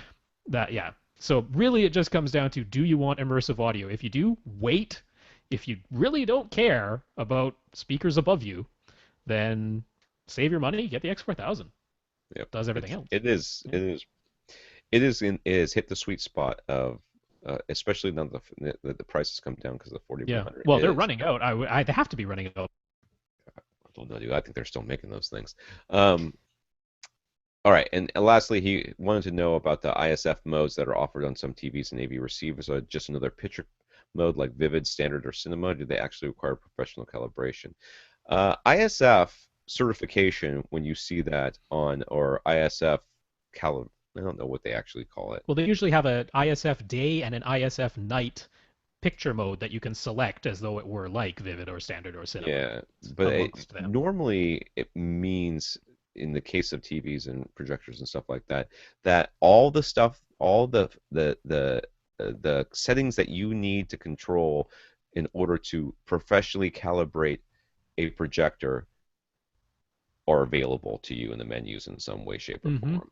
Used to be that in order to calibrate certain TVs, you would have to get into like I don't know, what do you call it, the Service menu. service menu, right? Yeah. And you get in there and it was always like binary, it was like it would be like some random thing, and you would have to like look it up to see what it was, Hmm. and then you would start adjusting stuff, and then you would forget what you had done, and then you couldn't get out, and there was no the factory reset wouldn't work. Factory reset does not touch what happens in the service menu, and you're That's just right. completely hosed. So Hmm. ISF on a display usually means they're going to have some sort of vivid mode, or I mean, that's some sort of mode, ISF night or day, which it'll get you usually get you really close to a professional calibration without a professional calibrator. But all those things that you need to adjust in order to get that professional calibration done are available without you having to risk going into service menus. Yeah, it's a little bit important to say that the ISF modes are not necessarily a preset mode. They're not necessarily claiming that you put it into this mode and it will give you a close to nicely calibrated image. No. It really is about giving you the capability Yeah. to have a calibrated image. So the difference is something like THX mode, because THX mode does claim to be an out of the box. You put this into the THX mode and it will be close to a calibrated image. All you should need to adjust in a THX mode is the contrast and brightness depending on the light level in your room. The colors and all that are supposed to be preset, not necessarily the case in the ISF mode. So it really is about having the capability and then having two extra memories in there where you can store those calibrations, one for day, one for night, or in other words, one for light room viewing, one for dark room viewing, and just having the capability to do it. So in that case, if you don't know what you're doing, you can use something like a setup disk, but that won't let you calibrate the color. The color you actually have to take meter readings. So it's basically just there to give you two memories and give you the ability. And if you don't know what you're doing, you need to hire a calibrator to actually make use of all those settings. And your So you have calibrator to will measure love you because you've got all those because you ISF. got ISF modes. That's right. Yeah. It makes it easier. Yeah, and that's it. You don't think that every projector that's coming off the line is going into a dark room and some Yeah, guy yeah, sitting there with the remote going, "Yep, got it right now," and then it comes to you. It's not yeah, being professionally calibrated. yeah. If you just put it in ISF mode, you are not done. That Yeah, doesn't mean, oh, I've got a calibrated image now. Nope. that's not how. Unfortunately, that's not how it works. I wish it wasn't that way. I wish it was a little bit more. There was more to it, but frankly, especially with projectors, the bulbs can make such a difference that Hmm. you really can't Over do that. time. Yeah. But okay, I don't want to get into the rest of that. Rohan over on Twitter, ours. Gee, another lizard is in my house. Are you guys serious? What? There's no food here. You all die and have to take your little desiccated husks out. What is your deal?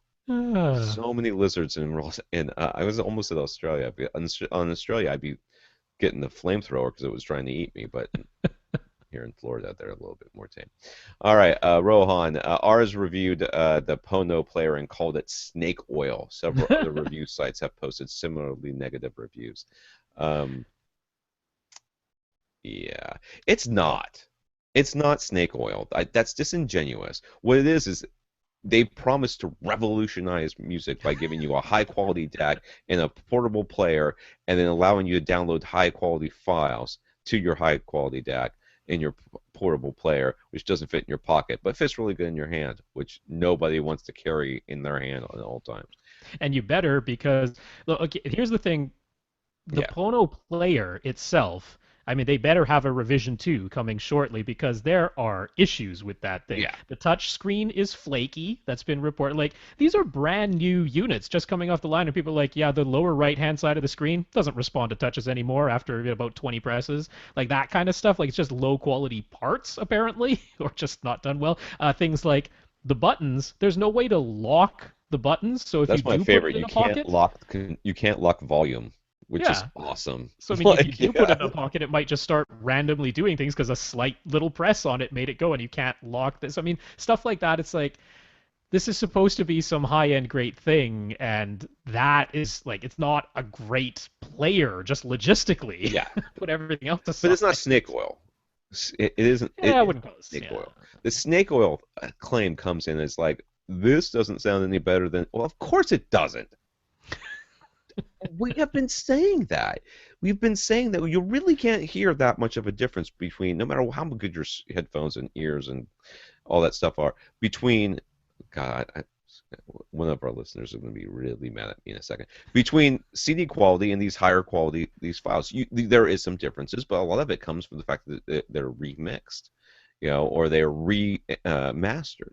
And there's at least one instance in this review where the remaster people are like, I don't like the remaster as much as the original. I'm like, well, that doesn't make the remaster worse. It makes whoever did the remaster worse than the person who did the original. It's not the file size. It's not the encoding. It's the fact that the master isn't as good. Yes, I like to So say I reached into a hat and I pulled out an apple, and then I reached into a bucket and I pulled out an orange, and I prefer oranges to apples, so therefore I prefer buckets to hats. yeah, That logic doesn't follow. So and that's clearly what this is. It's like, oh, that 192 24-bit one sounds better than this other one. Therefore, the 124-bit is a superior format. That's not true. right. You know, I just I just Yeah, I don't where they understand. were drawing the snake oil line from is from the marketing of Oh the yeah. Pono player, where Well, of that's what it course they is. had the thing where they had famous musicians sit down and they listen to a recording and then they listen to it again through the Pono player and they go, "Oh my God, I've never heard it sound like this before. This is the way music is supposed to sound. It's a night and day difference. I had no idea my music could sound this good." And that's the part where they're like, no. Like we played a 256 kilobit AAC file that we downloaded from iTunes, and then we played a CD that we ripped, and then we played the FLAC version that we downloaded from the Pono site, which is in 9624, and nobody could tell the difference between any of them. So Yeah. that's where they're calling snake oil, because it was this claim that everything played through the Pono will magically sound night and day difference better. Who And that's believed just that? not true. Who believed that? Well, that's kind of what the marketing is leading people to believe. So It's in just so that sense, stupid. I'll say, that's bad But marketing. it's just, I mean, I don't know. The whole idea was that you're supposed to be able to download these much better files. And the fact of the matter is that I think a lot of times all they're doing at best, what they're doing is they're upsampling CDs, which frankly, Nope. that's not going to make any difference. You know, Nope. I just don't understand why you think that's And going that to. is a bit disingenuous. It That's is. saying we're selling you a quote unquote higher quality file at a higher price tag, which is literally containing no additional information from the CD. It's just the same That's bits over, like duplicated, yeah, basically. that is being pretty disingenuous when you do something like that. So I'm just telling you. I think just the whole thing is just silly. Galen, yay, we're up to this week. yeah, I Galen, know. first a quick update. Galen wrote us a while back wondering if there was an easy way to connect all of his HDMI sources through an AV receiver and output to both a projector and an old CRT that had a component video but no HDMI. We suggested throwing away the old CRT. It's not always. Was it like Thomas last week or something like that? He kept trying to buy stuff and we kept saying no. You gotta be like Galen. Have a CRT. We suggested just replacing the old CRT with a cheap flat panel rather than spending any money on additional wires and switch boxes. So for $200, he picked up a 40-inch LCD and it's working great. Can you imagine $200 for an LCD? I know he's got an X4000, so it has actually three HDMI outputs, doesn't it? The two of them are mirrored, and Yeah, one of them is actually a separate zone two. So he can connect that flat panel to the zone two. He can have one thing playing on his projector, a separate thing playing on on the new flat panel that he got there, he and would have easily no, spent $200 in boxes and cables and stuff trying to get exactly, that to no work. complications with the old Yeah. CRT. So But he is seeing sparkles/static on his projector from time to time. Unplugging and replugging the 15-foot long HDMI cable seems to help. One of the price told him that a thicker gauge HDMI cable might be more reliable. His current cable is 28 gauge. He's not opposed to buying a new cable, but he just wants to make sure it will actually fix this problem. And he wonders whether he should replace all of his 28 gauge HDMI cables or just one run into his projector.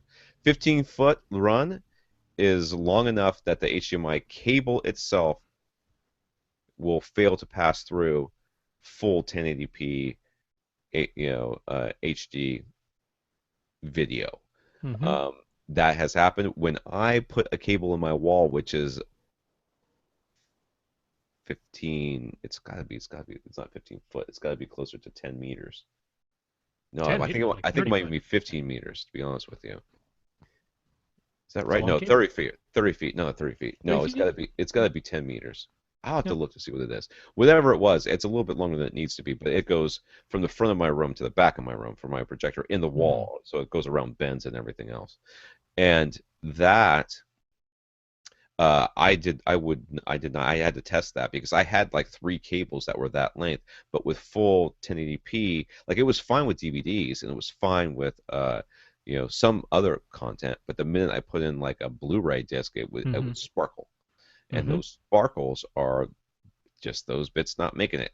You know, Missing data. Yep. that's just missing data. And that's why people are like, oh, well, I plugged this in, my picture looked great, but now it looks even better. It's like, no, then, because if it didn't look good, you'd see sparkles. And now it can't look any better than not having sparkles. That's as good as it gets. The not sparkles, that's the end point. You hit the ceiling on how good it can look. Because all the data got there. Because if it doesn't get there, you see sparkles. So that's what that is. Anything to add?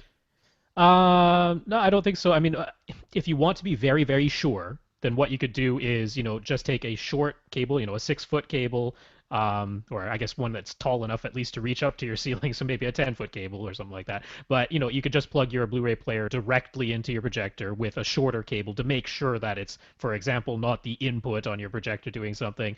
You could also do the same thing going through your AV receiver, but it is very, very possible that exactly like Monoprice said, it's just because the length of the cable with a very thin gauge HDMI cable, it just could be that. You should not need to replace all of your shorter cables. No. The No. 28 gauge ones that are only 6 feet long, they should be fine. And So, I bet dollars to donuts he's noticing this with Blu-rays and he's mm-hmm, not noticing it with like his HD cable box. mm-hmm, Well, we just talked about that interlaced. It's mm-hmm. got it's coming Less out bandwidth. TDI, and it's not as much data to get up there, so there's not many bits to be lost. Yep. So yeah, in fact, no, we don't have to get into that. Also, he has a Panasonic something something something Blu-ray player. DVDs play just fine, but Blu-ray discs have an audio issue where the sound keeps cutting in and out. He thinks there might be a hardware issue with this particular unit that he could get fixed under warranty, but before going through that hassle, he wonders if we had any ideas. Did you turn off HDMI CEC? That's the first thing I thought of when this happened. Because that sounds like an HDMI CEC issue to me. Like it goes, yeah, maybe you want to it connect. Maybe we should have a handshake. Let's handshake. Let's it handshake at the could building. also be the signal between the AV receiver and the projector. Because if that's getting interrupted, then it's Yeah, continually trying to do new handshakes between the entire signal chain. So yeah. it could actually be that replacing that 15-foot HDMI cable to your projector Because if this is the same Blu-ray weirdly, player, that's right. yep, What did I just say? I said Blu-rays. I thought would probably Blu-rays already but have not his DVDs. sparkles. Yeah. Yeah. So that is, it doesn't sound like, you're thinking, I have this video problem. I replace the cable there and it fixes my audio issue from my Blu-ray, but Welcome it's to possible. HDMI. It's possible that's what's going on. But here's what I would do because there are two different lasers in that Blu-ray player. One's a blue laser, one's a red laser, That's one to true. read DVDs, one to read Blu-rays. So what he's thinking is not out of the realm of possibility. Could you try connecting, say, just the analog red and white audio outputs from the Blu-ray player into your receiver, play a Blu-ray, and see if the audio plays fine? Because if it does, it means that the laser is reading the disc just fine, and the audio is there. Then it means it's an HDMI problem. As opposed to a laser problem. So that's one way you could just troubleshoot that to see is the Blu-ray player getting the audio or Yeah. is it an HDMI thing? Troubleshooting HDMI is just awful. It is. It really is hard to figure out where the problem might lie. Um, all right. Lastly, Galen has his 14 speakers around his house, all being powered by a single two-channel amp via the monoprice volume control that the units that balance the load and impedance. He wants to use his Denon AVRX 4000 Zone 2 RCA outputs to send the signal to that two-channel amp. Yes, RCA, which will then feed all 14 of those speakers. He hooked everything up, but isn't getting sound at all. He'd like some help to troubleshoot where the problem lies. Um,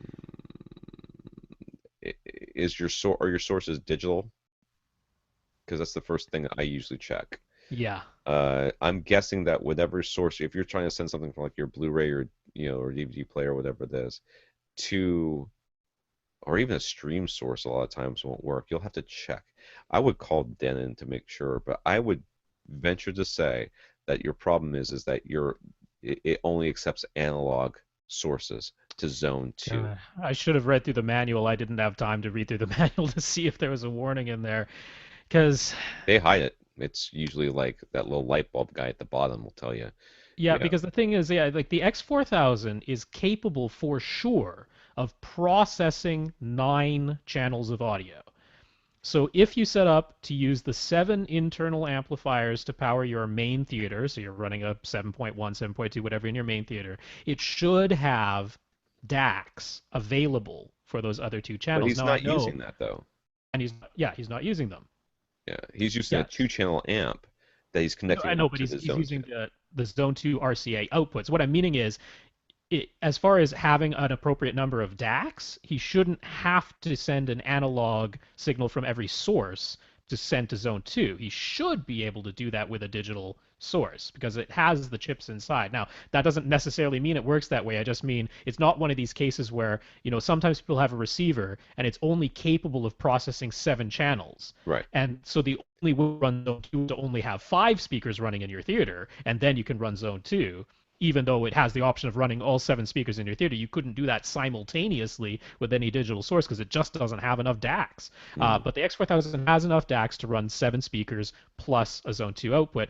Now, I know in the Denons that you have to go into the menu and specify their amplifier assign because those give you the options of things like I'm running 9 speakers, or I'm running 5.1 plus zone 2 plus zone 3, or I'm running 7.1 plus zone 2, or 7.1 plus zone 3, or they even have the option of like I'm running 7 speakers and mono to zone 2 and mono to zone 3. So that's the first place I would check is make sure that you've done the amplifier assign and said I'm running 7 speakers plus zone 2. Because if you just said I'm running 9 speakers because you're thinking I'm running 9 speakers or I'm running 9 channels, then that is potentially one of the issues. But if that doesn't work, then like Tom says, try just connecting an analog red and white analog cable from a source and see if that plays through the zone 2, and then you'll know, oh, the zone 2 does work. I just might have to use analog. I'm Yeah. not certain though that answer should be in the manual. I didn't have time Yeah. to research Sorry, that. Galen. Sorry. Slacking on that one. We weren't Yeah. expecting to get this far into the questions. Lastly, he also wanted to know if there's an easy way to see what feed he's receiving from Netflix. Like, he's getting, what was it 240, no, 284, 300, no, is it 280 something, 384, 720, 1080, was it 1080 and then 1080 Super HD? Is that what they are? Yeah. Something And like they have that. some 4K now, of course, too. You know what? That Netflix also I has. used to get Super HD, and then Mm-hmm. I'm actually hardwired to my router, and I only get 1080 now. I don't get Mm. Super HD. I used to get Super HD wireless to my to the Chromecast. It no Okay, longer. so how were you able to tell? Because that's exactly what he wants to be able to do. Oh, well, with me, I use the PS3, so I press the select button and it pops it up there, and I just watch it, and that's what I do. With Yeah. other players, it's different. You have to, they don't all, like, usually there's an info button or something that you Mm-hmm. should be able to press that will put But it it up there. doesn't always give you that information. Sometimes it just says the resolution that's coming out, which is fine, but it doesn't tell you the difference between the 1080 stream and the Super HD stream. It doesn't tell you that difference because they're the same resolution. Yeah, So, yeah, use a PS3, I guess. that's what I would say. That's my suggestion. Get rid of that piece of crap Panasonic. I don't know, maybe it's really good. Yeah, PS3s are cheap now. That's true. All right, Leighton. It doesn't seem as though Leighton never got his manual speaker level adjustments settings to work. That was with my. Yeah, All that right. was weird. But nevertheless, he's loving the sound of his theater and just relying on the speaker levels set by Odyssey Multi-QX, whatever, whatever. On a personal taste note, though, he thinks he would prefer a little bit of roll off on a high frequency. Isn't painful or fatiguing right now. It's just a matter of personal taste. He'd like to know what we would suggest as a way to tailor the sound a little more to his liking without turning Odyssey off altogether. So I guess he's saying that without Odyssey, he finds it less fatiguing, less hot, Or a less little rolled bright. off. Yeah.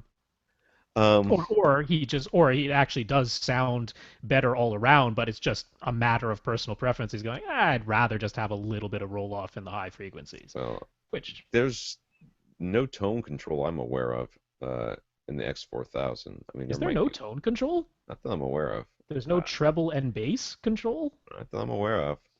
Oh, really? I've never seen a Denon that had one. Have you? I've never seen I a, don't a recall treble. clearly at this Yeah. point.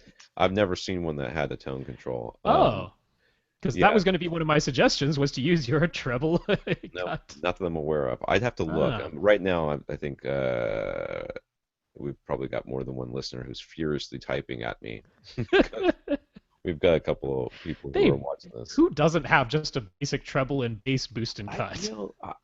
I just don't remember there ever being that on a Denon. So we'll have to look that up. But you might be able to find something in there that does that. Um, there is the manual EQ. Yeah, That although that turning it to the defeats. manual EQ does turn off Yeah, Odyssey. So that was um, the issue. yeah, um, yeah. No, I don't know. I don't tell you, dude. Well, I mean, first of all, is making sure that Odyssey does offer you a choice of at least two curves. There will be one that is either called Odyssey or Movie. I forget which way it's labeled in the It's X4000, Odyssey. but it's called the Odyssey curve. Okay, Hmm. and then the other one will be either called Flat, sometimes Odyssey Flat, or Music. So Yeah, if you've been using the flat or music setting, which is actually the one that I tend to prefer, um, then that one is just as linear as it can be. The Odyssey slash movie curve actually does have a little bit of a high frequency roll off built into it. So that's one easy thing if you were using the flat slash music curve is to just switch over to the Odyssey slash movie curve. But if you were already there and found it a little bit too bright in the highs for your personal taste, that's yeah. If it doesn't have tone controls, which I'm well, very it's at that point surprised. what I found, what I did was I redid Odyssey a couple of times and changed the toe in of my speakers a few times. Just sort of adjusted my main speakers where they were Yep. pointed, and that seemed to help in Yeah. my experience. Um, Yeah, I was gonna say you can start to finagle with the microphone positioning and stuff and the speaker positioning while you're doing the setup.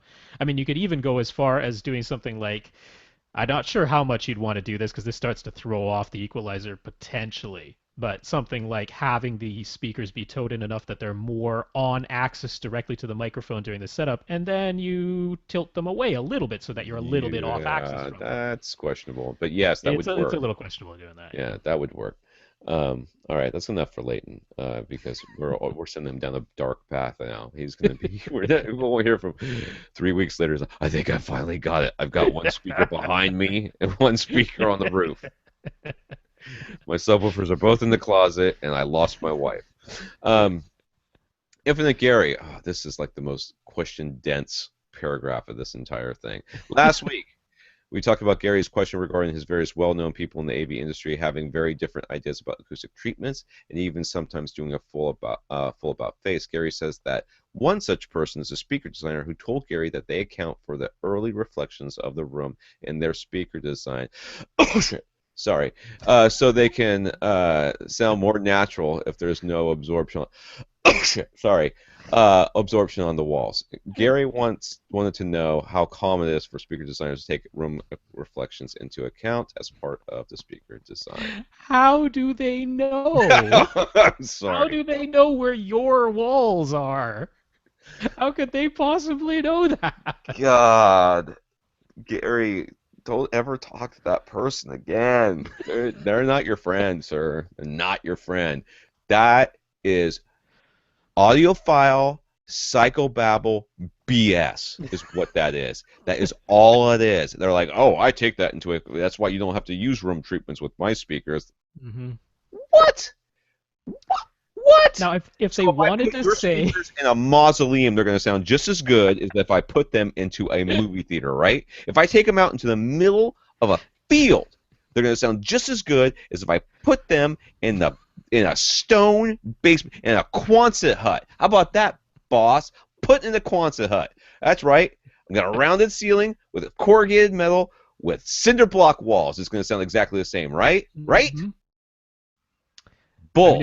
if they wanted to tell you that we designed these speakers with very narrow dispersion so that off-axis reflections would have less of an effect on the sound that you hear, I would say, okay, that is a real thing that could be done. You know, that is taking into account reflections in that sense because they're saying we purposely had it put out a lot less energy to the left and right of straight ahead so that there would be lower reflections. That would be one way of taking it into account. But saying that we've incorporated the sound of the reflections into the total sound that you hear and therefore don't treat your room, it's like, how do they know the room? There's no way. It can't be Yeah. done. That one But doesn't pass muster when un, it. un, unless all of their speakers come with very specific construction guidelines for the room that we're going to build around the speakers and precisely where the speakers are going to be placed, then okay. Sorry, Then it comes with a placement guideline where you take this big piece of cardboard and shove it into the yeah. corner of your rooms, and then your speaker tucks right in to the little cutout for it right there, and that's the only place you can put it. That's it. Yep. All By right. the way, cutting back, I quickly brought up the AVR X4000 manual. There are tone controls. There are tone controls. There you go. I'll have to see if I can Problem look up some solved. Zone 2 stuff while I'm in here, but I'm trying not to be too distracted. So. All right, Gary was reading a review of some Dyne Audio speakers. I did not read this review. I didn't even open this review. Not because I didn't want to, but because I didn't have time. He was curious what it actually means in objective terms when the reviewer says that the soft dome tweeters in these Dyne Audio speakers, quote, don't do air like the best beryllium tweeters, unquote. Mm-hmm. That means that reviewer ran out of stuff to say. Well, Right? I mean, the idea, okay, yeah. tweeter's like any other driver, right? Its job is to move air, right? The job is to move air in a very uniform way. So it goes in and out in a very uniform way. So a soft dome tweeter, it's soft, so therefore it can't possibly be as good as something like a beryllium tweeter. Well, You know, I don't think I think that's reading into it a little bit too much, like saying you're attributing it to the whole soft dome oh versus no, I'm not. I'm beryllium just saying that thing. it's a cost thing. Beryllium tweeters are more expensive. They are Hmm. better. There's no doubt about it. But saying they don't do air or don't move air like the best beryllium tweeters is like saying this Honda Accord is pretty good, but it doesn't go fast like a Ferrari. Well, yeah, it doesn't. But which exactly is your point? I'm just trying to get the kids to school. So, Well, I have a little bit of a different take because when they're talking about air, where he's saying it doesn't do air as well. Air is one of these sort of nebulous descriptions of sound, which what it's is that supposed what to they were talking mean, about? I'm sorry. I I was being think very so. literal with the air thing. Yeah, that's what I mean. I think you were going a little too little. When they're talking about air, what that's usually meant to mean in this sort of nebulous description way is the ability to delineate between high frequency sounds. So there are two high pitched instruments both playing at the same time, perhaps even the same instrument, but just two of them playing at the same time. Can you clearly delineate between those two instruments? Can you, if you want to listen to it, like you could with live instruments, live instruments really being played in front of you, if you concentrate, you can separate which one is playing what.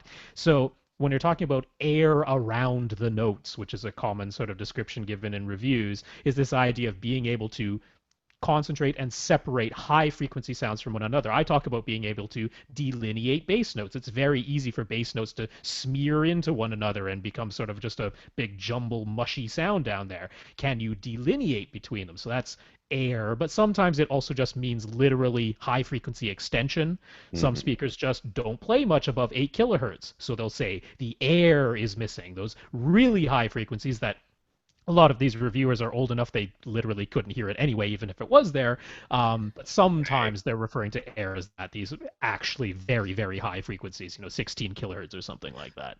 I got a funny text from my wife this weekend. She went to a training for uh, wow, she went to a training, like a safety training for work, and she texted me. She goes, "We need to start wearing hearing protection when we're doing the lawn." I texted back, I do.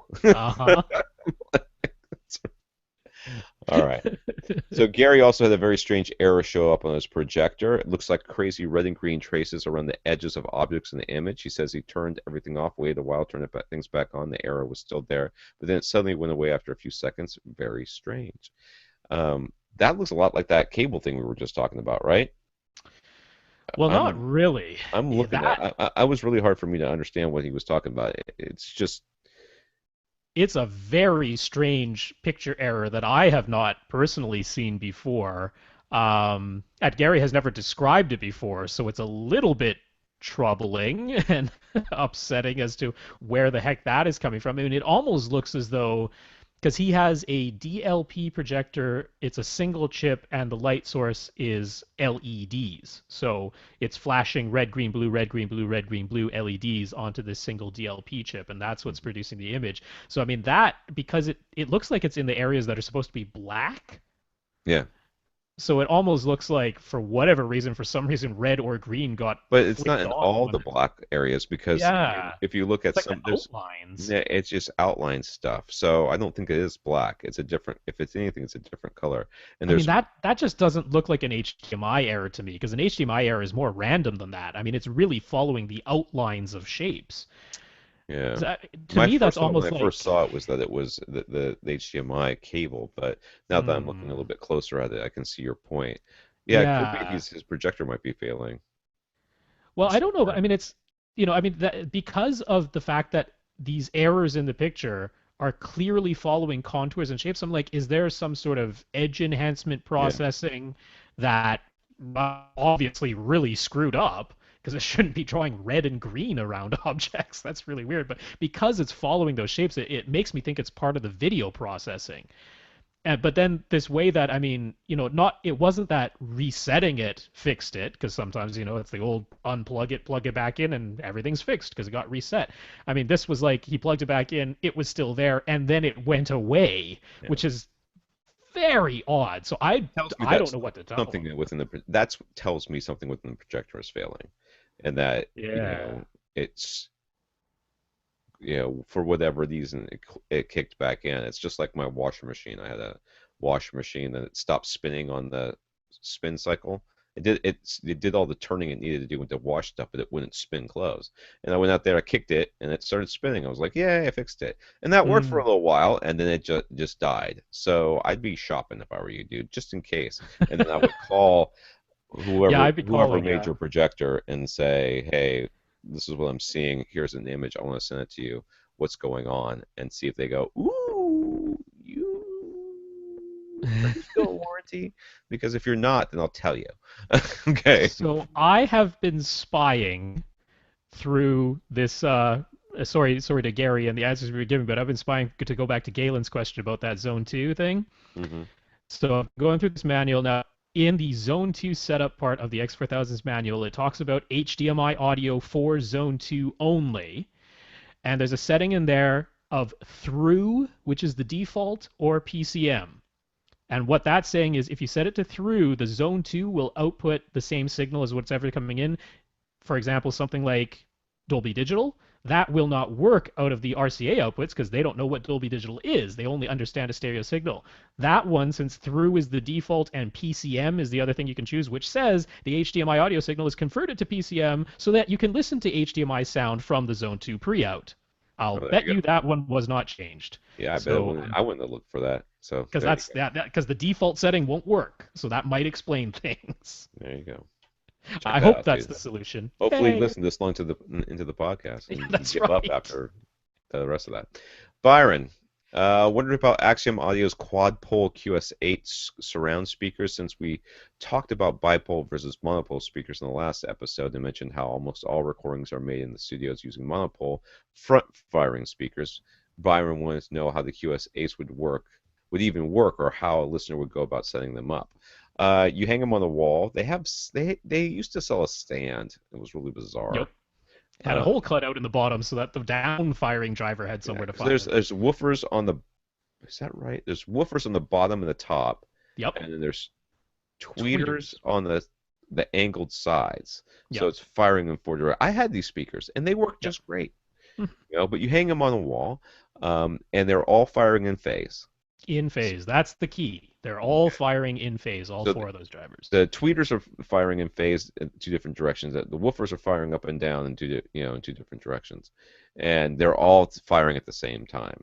So Mm-hmm. they're not dipole speakers where Mm-mm. the ones on one side are, I don't even know how that would work. They're more like, but you would think of them as bipole speakers, but Mm-hmm. they're meant to be very very diffuse, and they Mm-hmm. are. They're great for what they do. Uh, I personally have gotten away from that sort of really diffuse sound. I'm looking for something a Mm-hmm. little bit more direct, but I still use a speaker that's got basically it's the Axiom, not Axiom, the Motiva audio one, Mm-hmm. which had it was like three sides on it. The front side was facing straight into the room. That's the woofer, and the tweeters fire at angles, Mm-hmm. and I have those set in bipole, Mm-hmm. and So again, all firing in phase. those sound pretty good too, and it just gives you a more diffuse sound. Yeah. Yeah. I mean, this goes back to, we were actually talking about this in the Hangout after the show last week.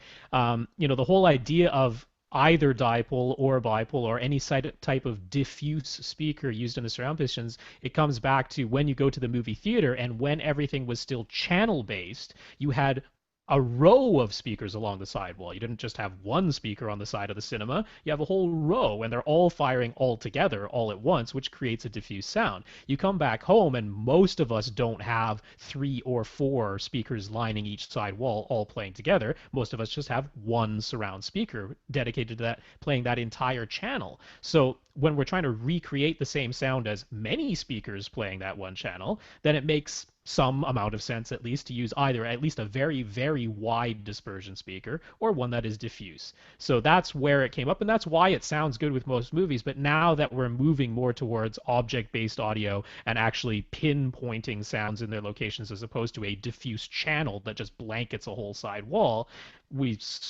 almost have to move more towards just direct firing speakers. So Especially that's if sort we're of going what's to going have on there. object-based stuff that we're hoping to have. So, Mm-hmm. yeah. All right.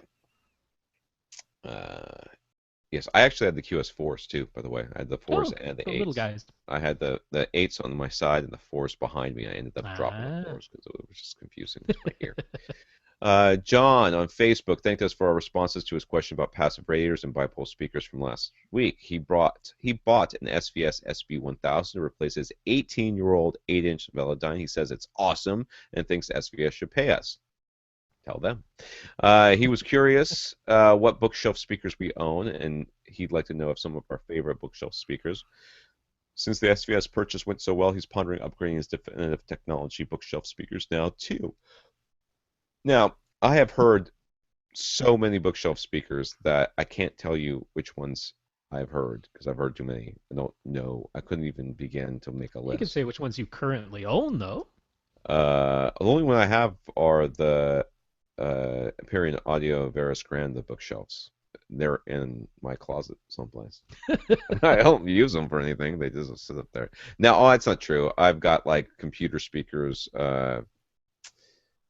the M Audios. Is it M Mm-hmm. Audio the little ones? Those little ones that they make, the ones that go for your computer. I've got Ah, those.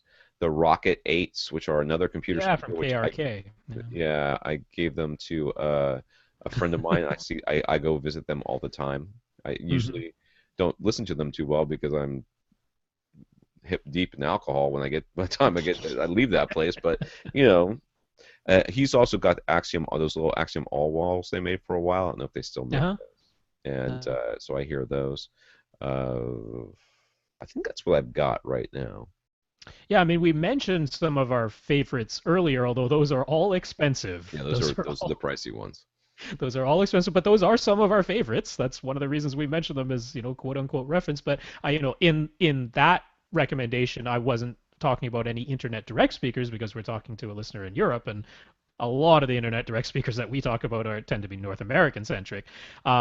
So I mean, as far as what I own, of course, I have my Sierra 2 bookshelf speakers. I used to have Sierra 1 NRTs. I upgraded them. I have Energy brand bookshelf speakers, actually quite small ones, the RC Minis, which they don't even make anymore. I got some of those. I have some Revel on walls. I guess you could kind of call them bookshelves. They're meant to be on wall, but they could be on the shelf. I have some Polk RTI from way back when. I still own My them. God, dude. They're You, not doing you you gotta anything. get rid of something. You see, I get Just rid of all my stuff. I used to have yeah. Infinities. I couldn't even tell you which ones they were. I used to have the M22s from Axiom. I bought those. Hmm. I had those for a long time. Uh, Jeez, what other bookshelves have I had that I really liked? I liked the Ushers. There was Hmm. Usher, those little bookshelves where you could see Hmm. through the woofer had the clear material. You could see inside of it. Gene kept breaking them because they weren't made. They're only meant for really smaller rooms. And you put them in this Yeah. big room and tried to drive them out up the here, and he just melted the fourth wall. But I liked those speakers. I thought they sounded really good. I had the bookshelves from Emotiva. I've had the Oh yeah. bookshelves from HSU, the first round, which they were Uh, awful, but apparently they've gotten mhm. better. I've had, geez, I'm just trying to think of some of the stuff I've reviewed over the years. So many. Um, I've heard the Dolly Measure ones, obviously. The Decimos, I've heard a couple of times. So just lots and lots. But Yeah, I mean, as far as for John, doing a recommendation for what would be an upgrade from his Dutch text, I mean, this is what we do on this podcast. We do nothing but give recommendations and suggestions, but you need to give us a budget and what room size you're going to be using them in, how far away you're going to be sitting. I mean, the all the information that we often request, so that we can give a recommendation. Because I mean, the thing is, in the subwoofers, we tend to recommend, 4 or 5 brands over and over and over again. Doesn't mean there aren't any others, but it's kind of easy in subwoofers these days because it's awfully hard to beat the value of those particular brands. But with speakers, oh man, are there so many good speakers? I mean, yeah, you have to search pretty hard to find a genuinely bad speaker. It can certainly be done, but I mean, there's a lot of really good speakers, but some of them have little characteristics about them in terms of their dispersion or their efficiency or something like that that might make one a better choice for your particular situation over another, depending on your budget as well. So, I mean, I have no problem saying what I own, but I mean, like, I wouldn't buy those Polks again if it were today. I just happen to own them because someone I gave me got them those a Infinities that I long had. time ago. Actually, I married those Infinities. Tanel got them from her friend who gave There them you to go. her when he upgraded. So she got them for free, and then she just never used them. And then I got them, and I used them for a while. Um, I've had bows too. I've had those bows, the ones with the tweeters on the side that fire to the ankle.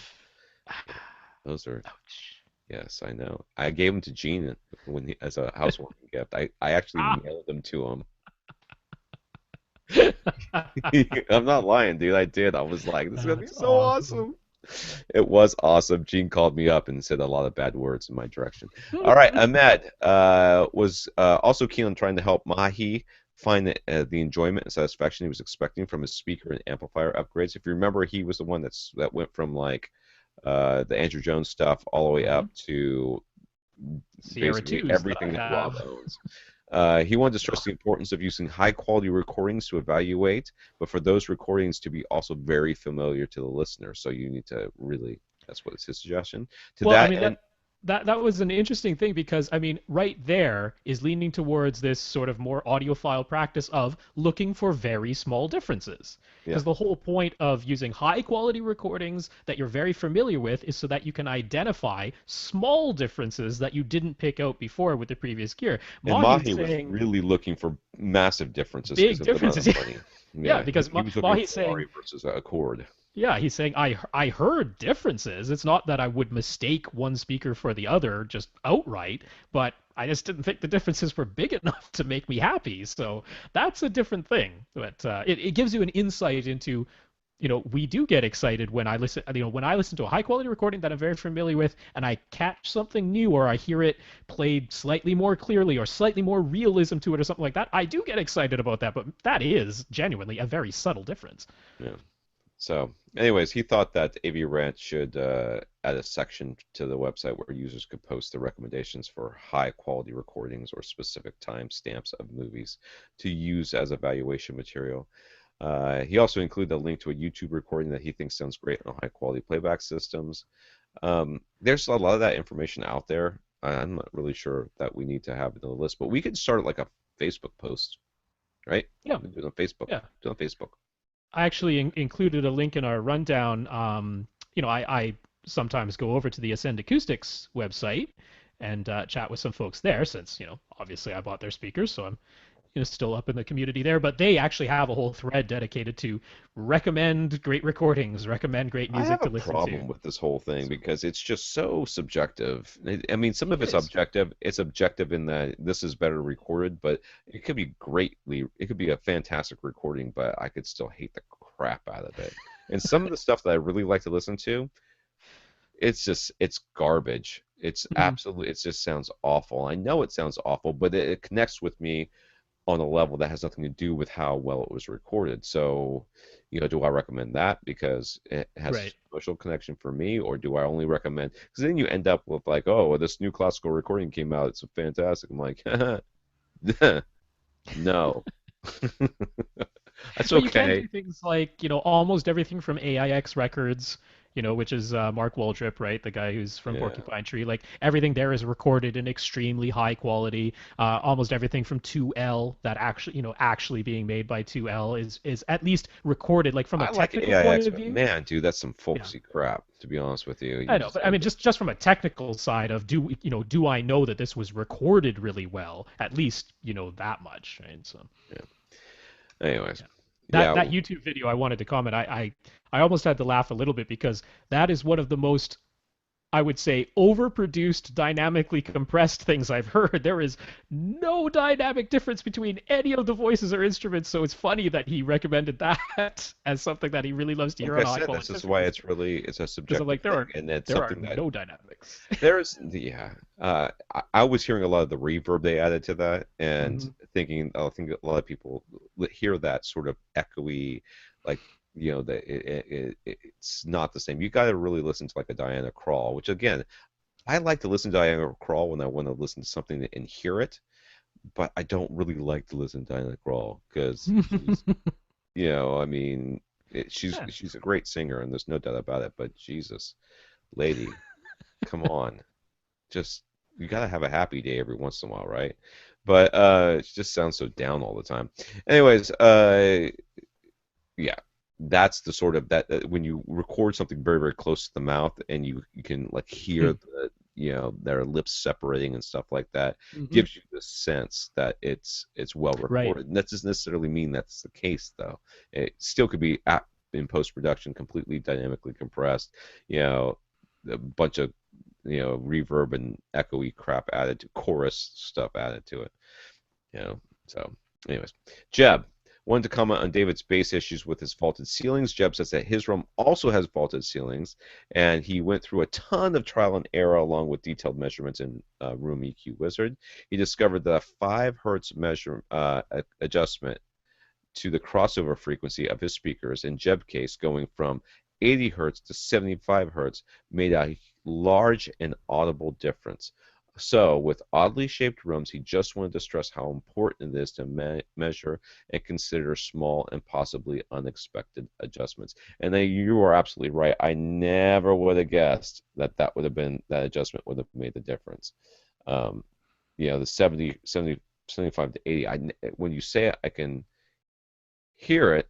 I mean, I can understand it that could have happened, but yeah, I I never would mean, have that guessed that. means there's probably a bass mode right there, Yeah, like centered right there in those specific frequencies, something along those lines. And yeah, I mean, that would be very tough to tell. Like even using my bass sweep method, mine's pretty much only giving you a range of about 10 hertz or so, where you actually know what frequency is playing at any given point. So I mean, you could kind of work it out with your ears that way. But he's right that taking measurements, if you're really dialing things in yeah, that way, and in oddly shaped rooms where it's very difficult to predict what's going to happen.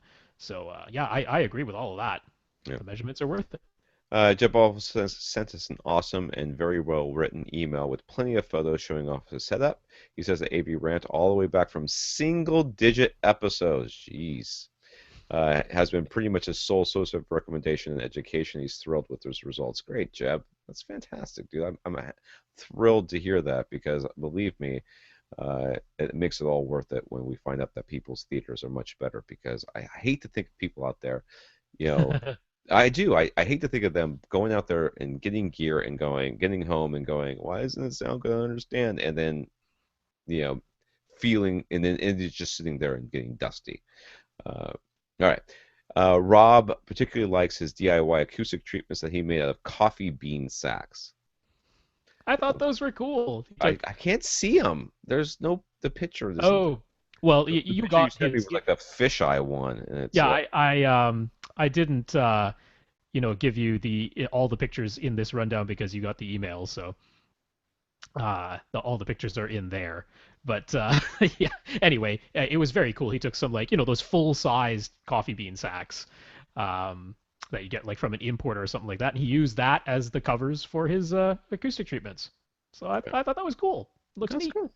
All right. Yeah. Yeah, fine. Whatever.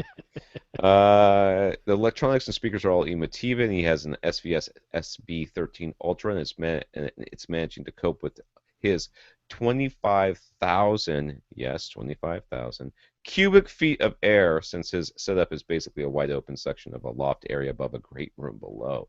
Holy moly! No wonder he's sitting in the base mode.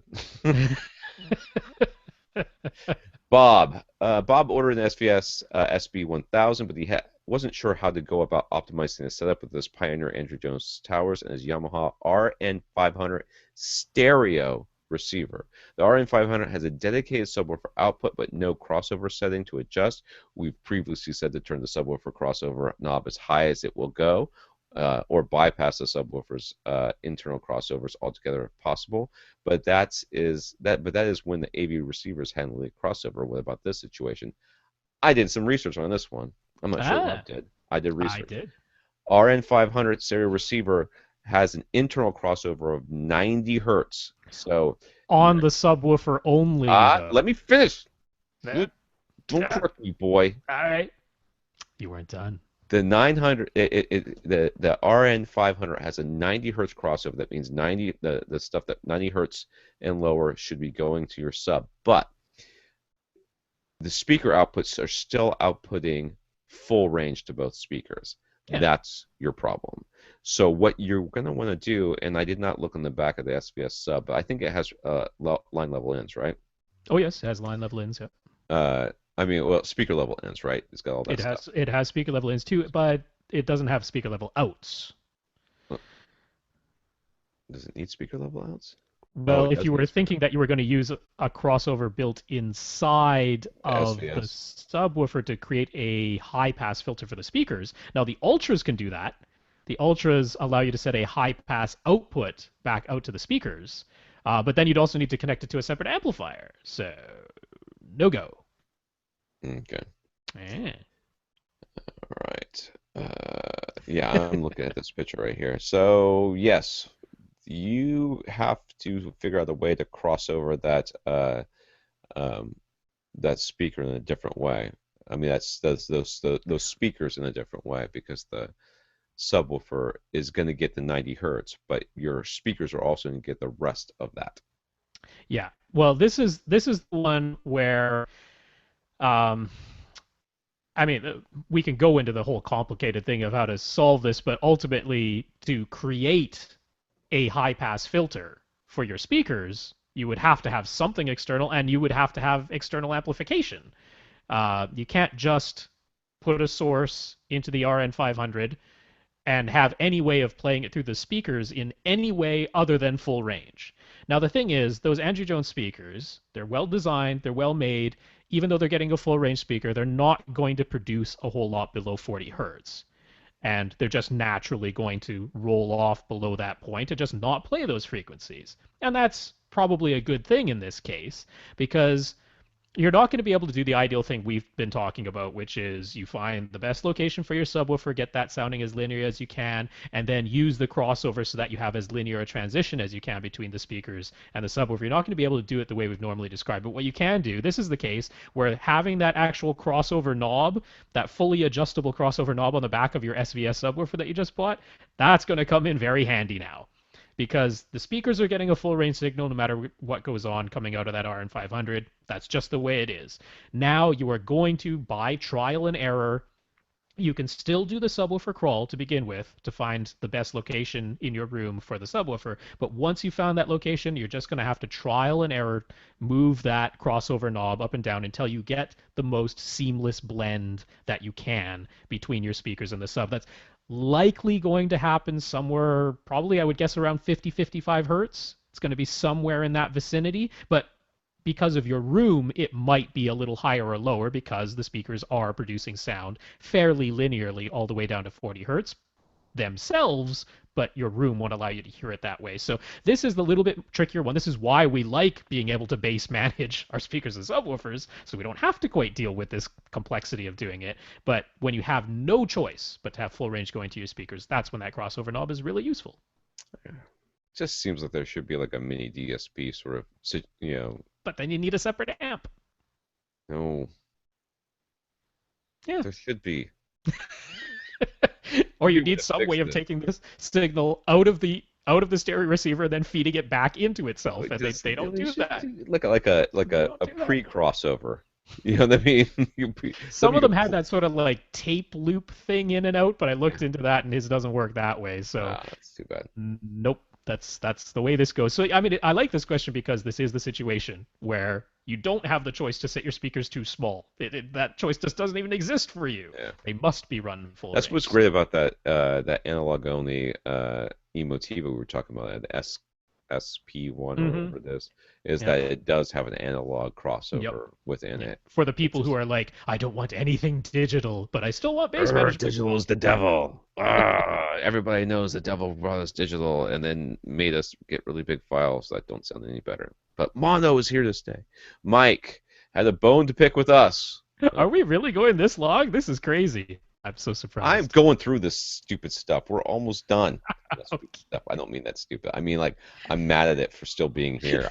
I'm gonna We are power not getting through. through all of these. There's no way. Who knows what I'll do? I was getting really distracted by all the binging over on frickin' G plus, so that stopped, thank God. Anyways, Mike had a bone to pick with us though, in very good fun. He thinks that the 2D to 3D converters do a better job than what Rob described, so now Rob isn't really a 3D fan. Ah, Not in Mike's eyes. and Tom might have ruined. Well, that okay. Let's just stop right there and just assume that whatever I might have ruined, I actually did because I'm sure my wife would agree with that. And Tom might have ruined Mike's enjoyment of his Clark Synthesis tactile transducer. Don't ever ask me about something you already own. Please stop doing that. Please stop asking me about what you own and not telling me you already own it. Maybe he did tell us and I just missed that part of it. And if that's the case, I apologize. But generally, when I find out somebody owns something, I go, well, I kind of hate it. But if it works for you, at least I'll say that. But in this case, I think I just badmouthed this stuff all over the place last time. Might have ruined Mike's enjoyment of his Clark Synthesis tactile transducer that he has in his couch. He hadn't thought about the difference between feeling the furniture shake and feeling everything shake due to the sound waves. So now Tom has put that bug in Mike's mind. Nevertheless, Mike appreciated having the Clark unit when he was living in the apartment and truly could not use a subwoofer or even bass-capable speakers due to neighbor complaints. The tactile transducer allowed him to enjoy some of the feeling of having deep bass, so he thinks there's some value in that. And in that case, I 100% agree. That is I the can time I to can have. get on board with that. Yeah, that is the Put it in time my to have a song. tactile transducer is when you have neighbors who will not let you not have one. Oh, this next question I don't want to answer right now. It's going to be too long.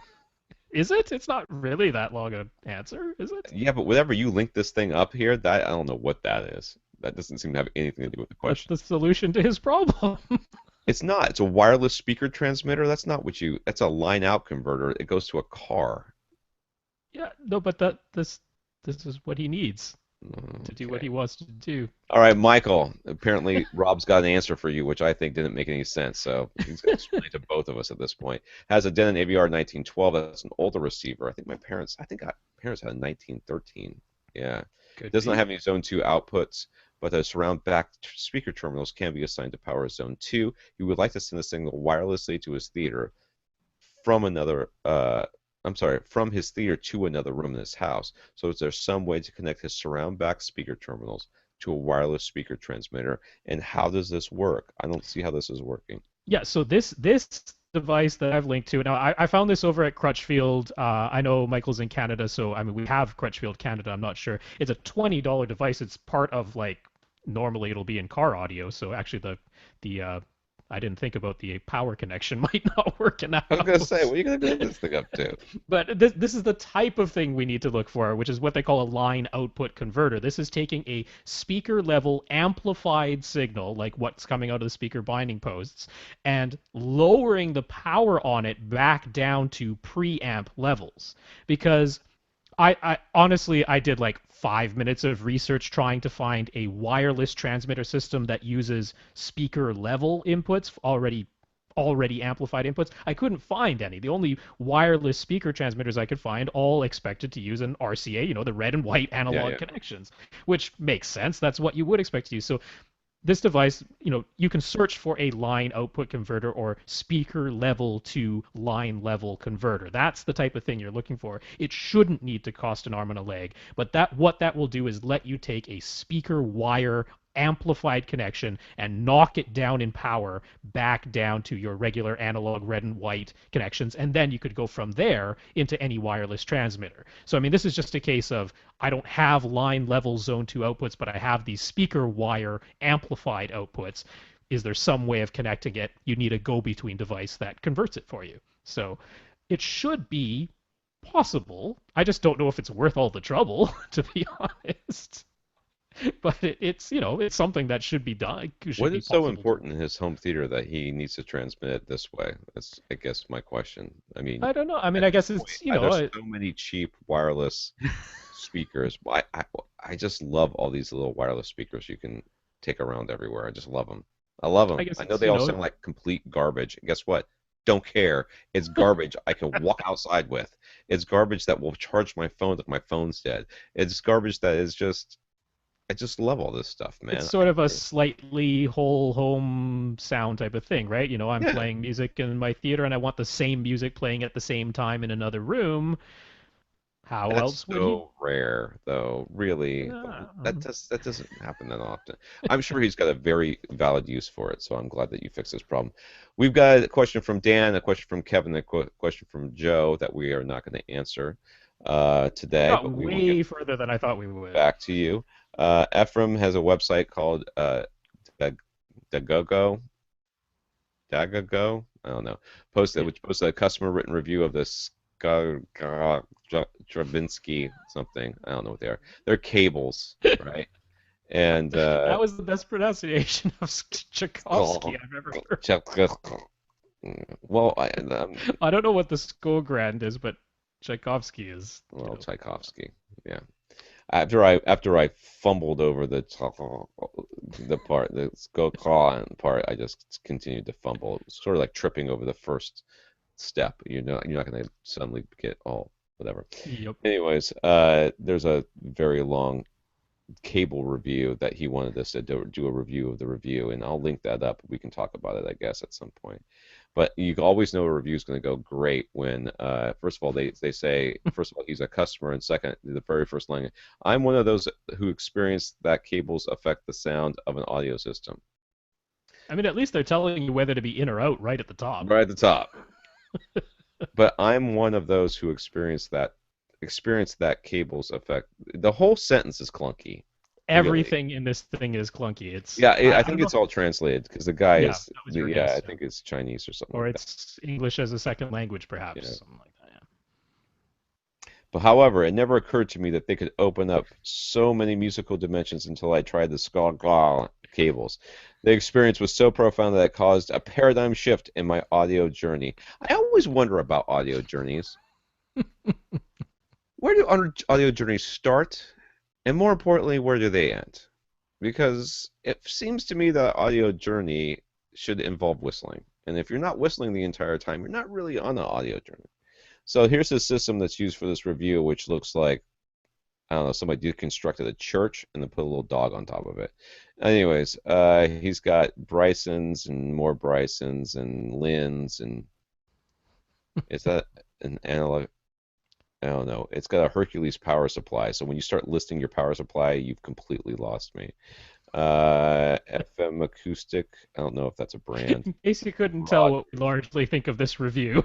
Taurus.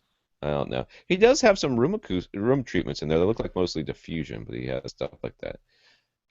And this is my favorite part of any high-end review. I should make it clear that before the cables were installed, I had no known weakness in the sound of my system. Yeah, that's right. Yeah. Yeah, before this, I was completely happy. And then Tom came along and told me that butt shaker sucked. And now I can't enjoy it anymore. Sorry. My listening room measures, I don't really care. It's quite Uh, small. It's like the size of mine. Capable of creating an illusion of believable musical performance with multidimensional soundscapes. Whatever that means. I had good focusing, excellent resolution, proportionate scaling. Scaling? It doesn't have a TV in there. Good tonal balance of equal good timbre, tones and overtones of acoustic, whatever. And then there's the approach, and then there's I had to admit that Everything was fantastic, and you can't believe how good it sounds. And then it was transformed by the cables. Transformed. yes, I just yeah, Yes. it just Yeah, can't you be want to it. talk about hyperbole and description? Yeah, like what would Mahi think of this? Yeah, I'm That's sure. what I want to know. Would these be Uh, worth it to him? okay, first of all, these are just cables, but let's just go with this. With the Skla cables, I immediately heard a sense of better timing. Yes. Yeah. Timing is all in caps, just in case you Hmm. missed it. In the sound, and the sound is capitalized randomly, because it's like God, right? You always capitalize sound. Now, not only were the starts and stops defined and delineated better, but also those sonic structures within each spectrum felt much easier to read. That's in quotes or here, the dynamic slew rise and fall became more linear.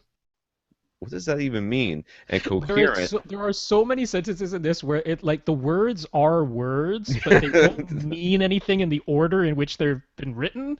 It's just, Providing a better sense of togetherness. Stop using air quotes in what you're talking about. All right, you just stop. In such a way that each note not only becomes clearer, it has greater apertures, or again with the quotes, swing. Oh, this is only page one. Oh, thank God. oh, it goes on, man. If I It remember goes correctly, on. page one was well edited, and page two they sort of just like said, "Nah, nobody's reading this crap." So that was the end of that. Oh, it just it is a ridiculous review. I mean, it's entertaining to read just in trying to wrap your head around what they even meant. Because, like I say, these are like I recognize them as English words, but they don't go together in that order to form any sort of meaning much of the time. Overall, there is also a better delineated spread of layering of sound that conjured to a much tidier staging and mirrors with hierarchy and orders. And that's where the period came in. I'm just not sure why there's a period there because it really felt like that sentence was not complete. Okay, it really felt like I had missed something, and I read the sentence a couple of times, and Uh-huh. it's clear I have. I think it's because I just don't understand the fact that I mean, cables can do something. regardless, if you look at the speaker setup, and supposedly the person who wrote this is the inventor of this method of positioning speakers, where what he appears to have done is he's got the tweeter in a completely separate enclosure from all the rest of the speaker, and it's like way at the back of the room and up fairly high, and then the mid-range drivers are in a completely separate enclosure, and they're like ahead of and over to the left and right of the tweeters, and then the bass units are in their own separate thing. Like he's really separated each segment of drivers in their own separate enclosure, but positioned them in different areas throughout the room. Now, we talk all the time about positioning your subwoofers in different locations than the rest of your speaker, but And no not the one ever mid-range talks and the about where you treble. put your mid-range. Not the mid-range and the tweeter. Those should be acting as a point source, not coming from two completely separate locations in your room. But he's the inventor of this method of setting up the speakers. And like you said, it sounded real and fantastic and everything.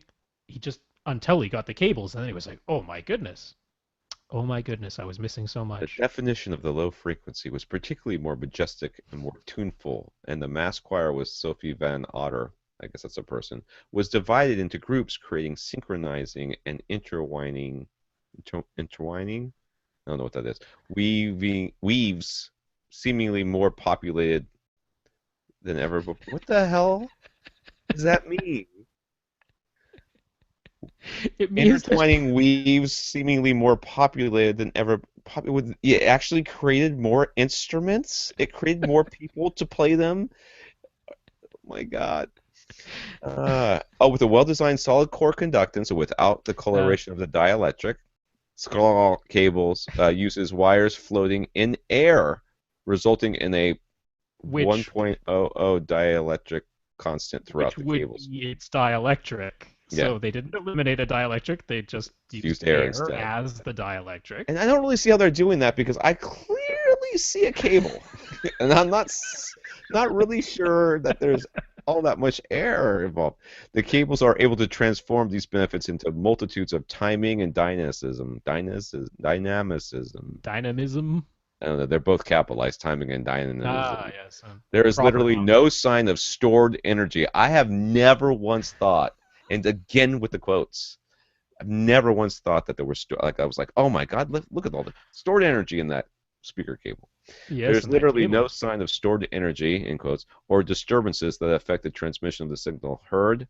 The spatial relationships between instruments and voices or other instruments are explicitly well delineated, producing clarity with definition, regenerating three-dimensional form. Okay, wait a second. I have to start that sentence again. No. No, I have to I have to because he capitalized form, so I almost thought there was supposed to be a period there, Uh, but there wasn't. All right, so when I get to form, realize that form is capitalized. The spatial relationships between instrument and voices or other instruments are explicitly well delineated, producing clarity with definition, regenerating three-dimensional form, shapes with color, and with lights and sound. dude, if your RCAN connects to creating lights from your speakers. You got problems, dude. Yep. All right, I'm gonna scroll because this thing is forever long. Dude, This this is is too painful. this is I'm usually the one I who's like, will I'm do gonna go appreciate that. longer. I don't know if he actually used it, but he does have the AC/DC Back in Black cover listed as part of the things I suppose that he Okay. used. So there's more something I that mean, it better be about reel to lights reel here. tape, right? Like not. I mean, vinyl isn't up to the standards of this system. It better be reel to reel tape that he's using. I think Otherwise he's I'm got not gonna vinyl. believe him. I think he's got vinyl. Shh. Okay. Ooh. Just vinyl. Okay. Wait. I never read this part before. Fearing that this awe-inspiring performance was system dependent and possibly associated to a particular system, I took this Mm. call cables and tried them in other systems. Three systems were auditioned. I don't care what this. And all three setups produced a performance to a greater and lesser extent mirror to what is found in my system. Okay. I guess that means now he can actually Could take he? the cables to other people's systems and make Yeah. their systems. So basically, the cable is the single most important thing that has happened. Right. Yeah. It improved everything, everywhere, regardless of setup. Mm-hmm. Because those electrons, I can't they read that sentence. really It's care. long. It's really long. It's like 5 lines. is, I wouldn't be listening to our podcast at this point. I'm just telling you, this is me doing this. This is just raw. This is how I work. Oh man. And so in the listening, I learned more than just music, but also some of the underlying science. Just by listening, he was Oh, educated about the sciences, scientomology or scientificology or something. Anyways, all right, enough of that crap. yes, enough of that. Jeez. I'm glad it's off our list at this point. Ah, But jeez. That's a brutal review, man. I just feel bad because I that's kind not of a feel like I'm brutal making fun review. of somebody that doesn't speak English very well, but honestly, I can't imagine what order those words were supposed to be in where I wouldn't have made fun of them. So there you go. You know, you could say something stupid. Doesn't make any difference how bad your English is. You're still going to sound stupid. All right, cables don't make that much of a difference. I think we should just put that out there. Now, or any. Now, if you want to contact us with a real question that you want a real answer for and you want it in under 2 hours, There's no way anyone's hearing this. Everyone has turned off. oh, this might be a case. I don't care. You can contact Tom at avrant.com, Rob at avrant.com. You can go to the website, avrant.com, www, whatever, facebook.com/avrant podcast, or Twitter at First Reflect for Rob or at avrant_Tom for me. And just ask us, and we will gladly leave you answer your question eventually. We're way more caught up because I powered through this bad boy Yeah. a lot more than we should have. But we want to thank our listeners of the week, Frank, Ahmed, Joe, and Byron, for helping us out both emotionally and financially and physically. And let's not forget Herb. Or Herb, I didn't get Schedule Herb. Oh, maps. and Herb. He gets a special shout out for being awesome. Yes. Herb is awesome. All right, for AV Rant, I'm Tom Antry. And I'm Rob H. Now go out and listen to something I from had this. to yell at my wife during the 19th minute or so I apologize, guys, for that, but it had to be done because she was talking on the phone just outside the door, and I had to fuss at Uh, her. That's well, I why. couldn't hear you on the microphone, so that's all Okay, right. well, I'm sorry about that. We will be having the after party in just a second, but I will not be staying for long, so we'll see you guys in a minute. Bye. Dear God.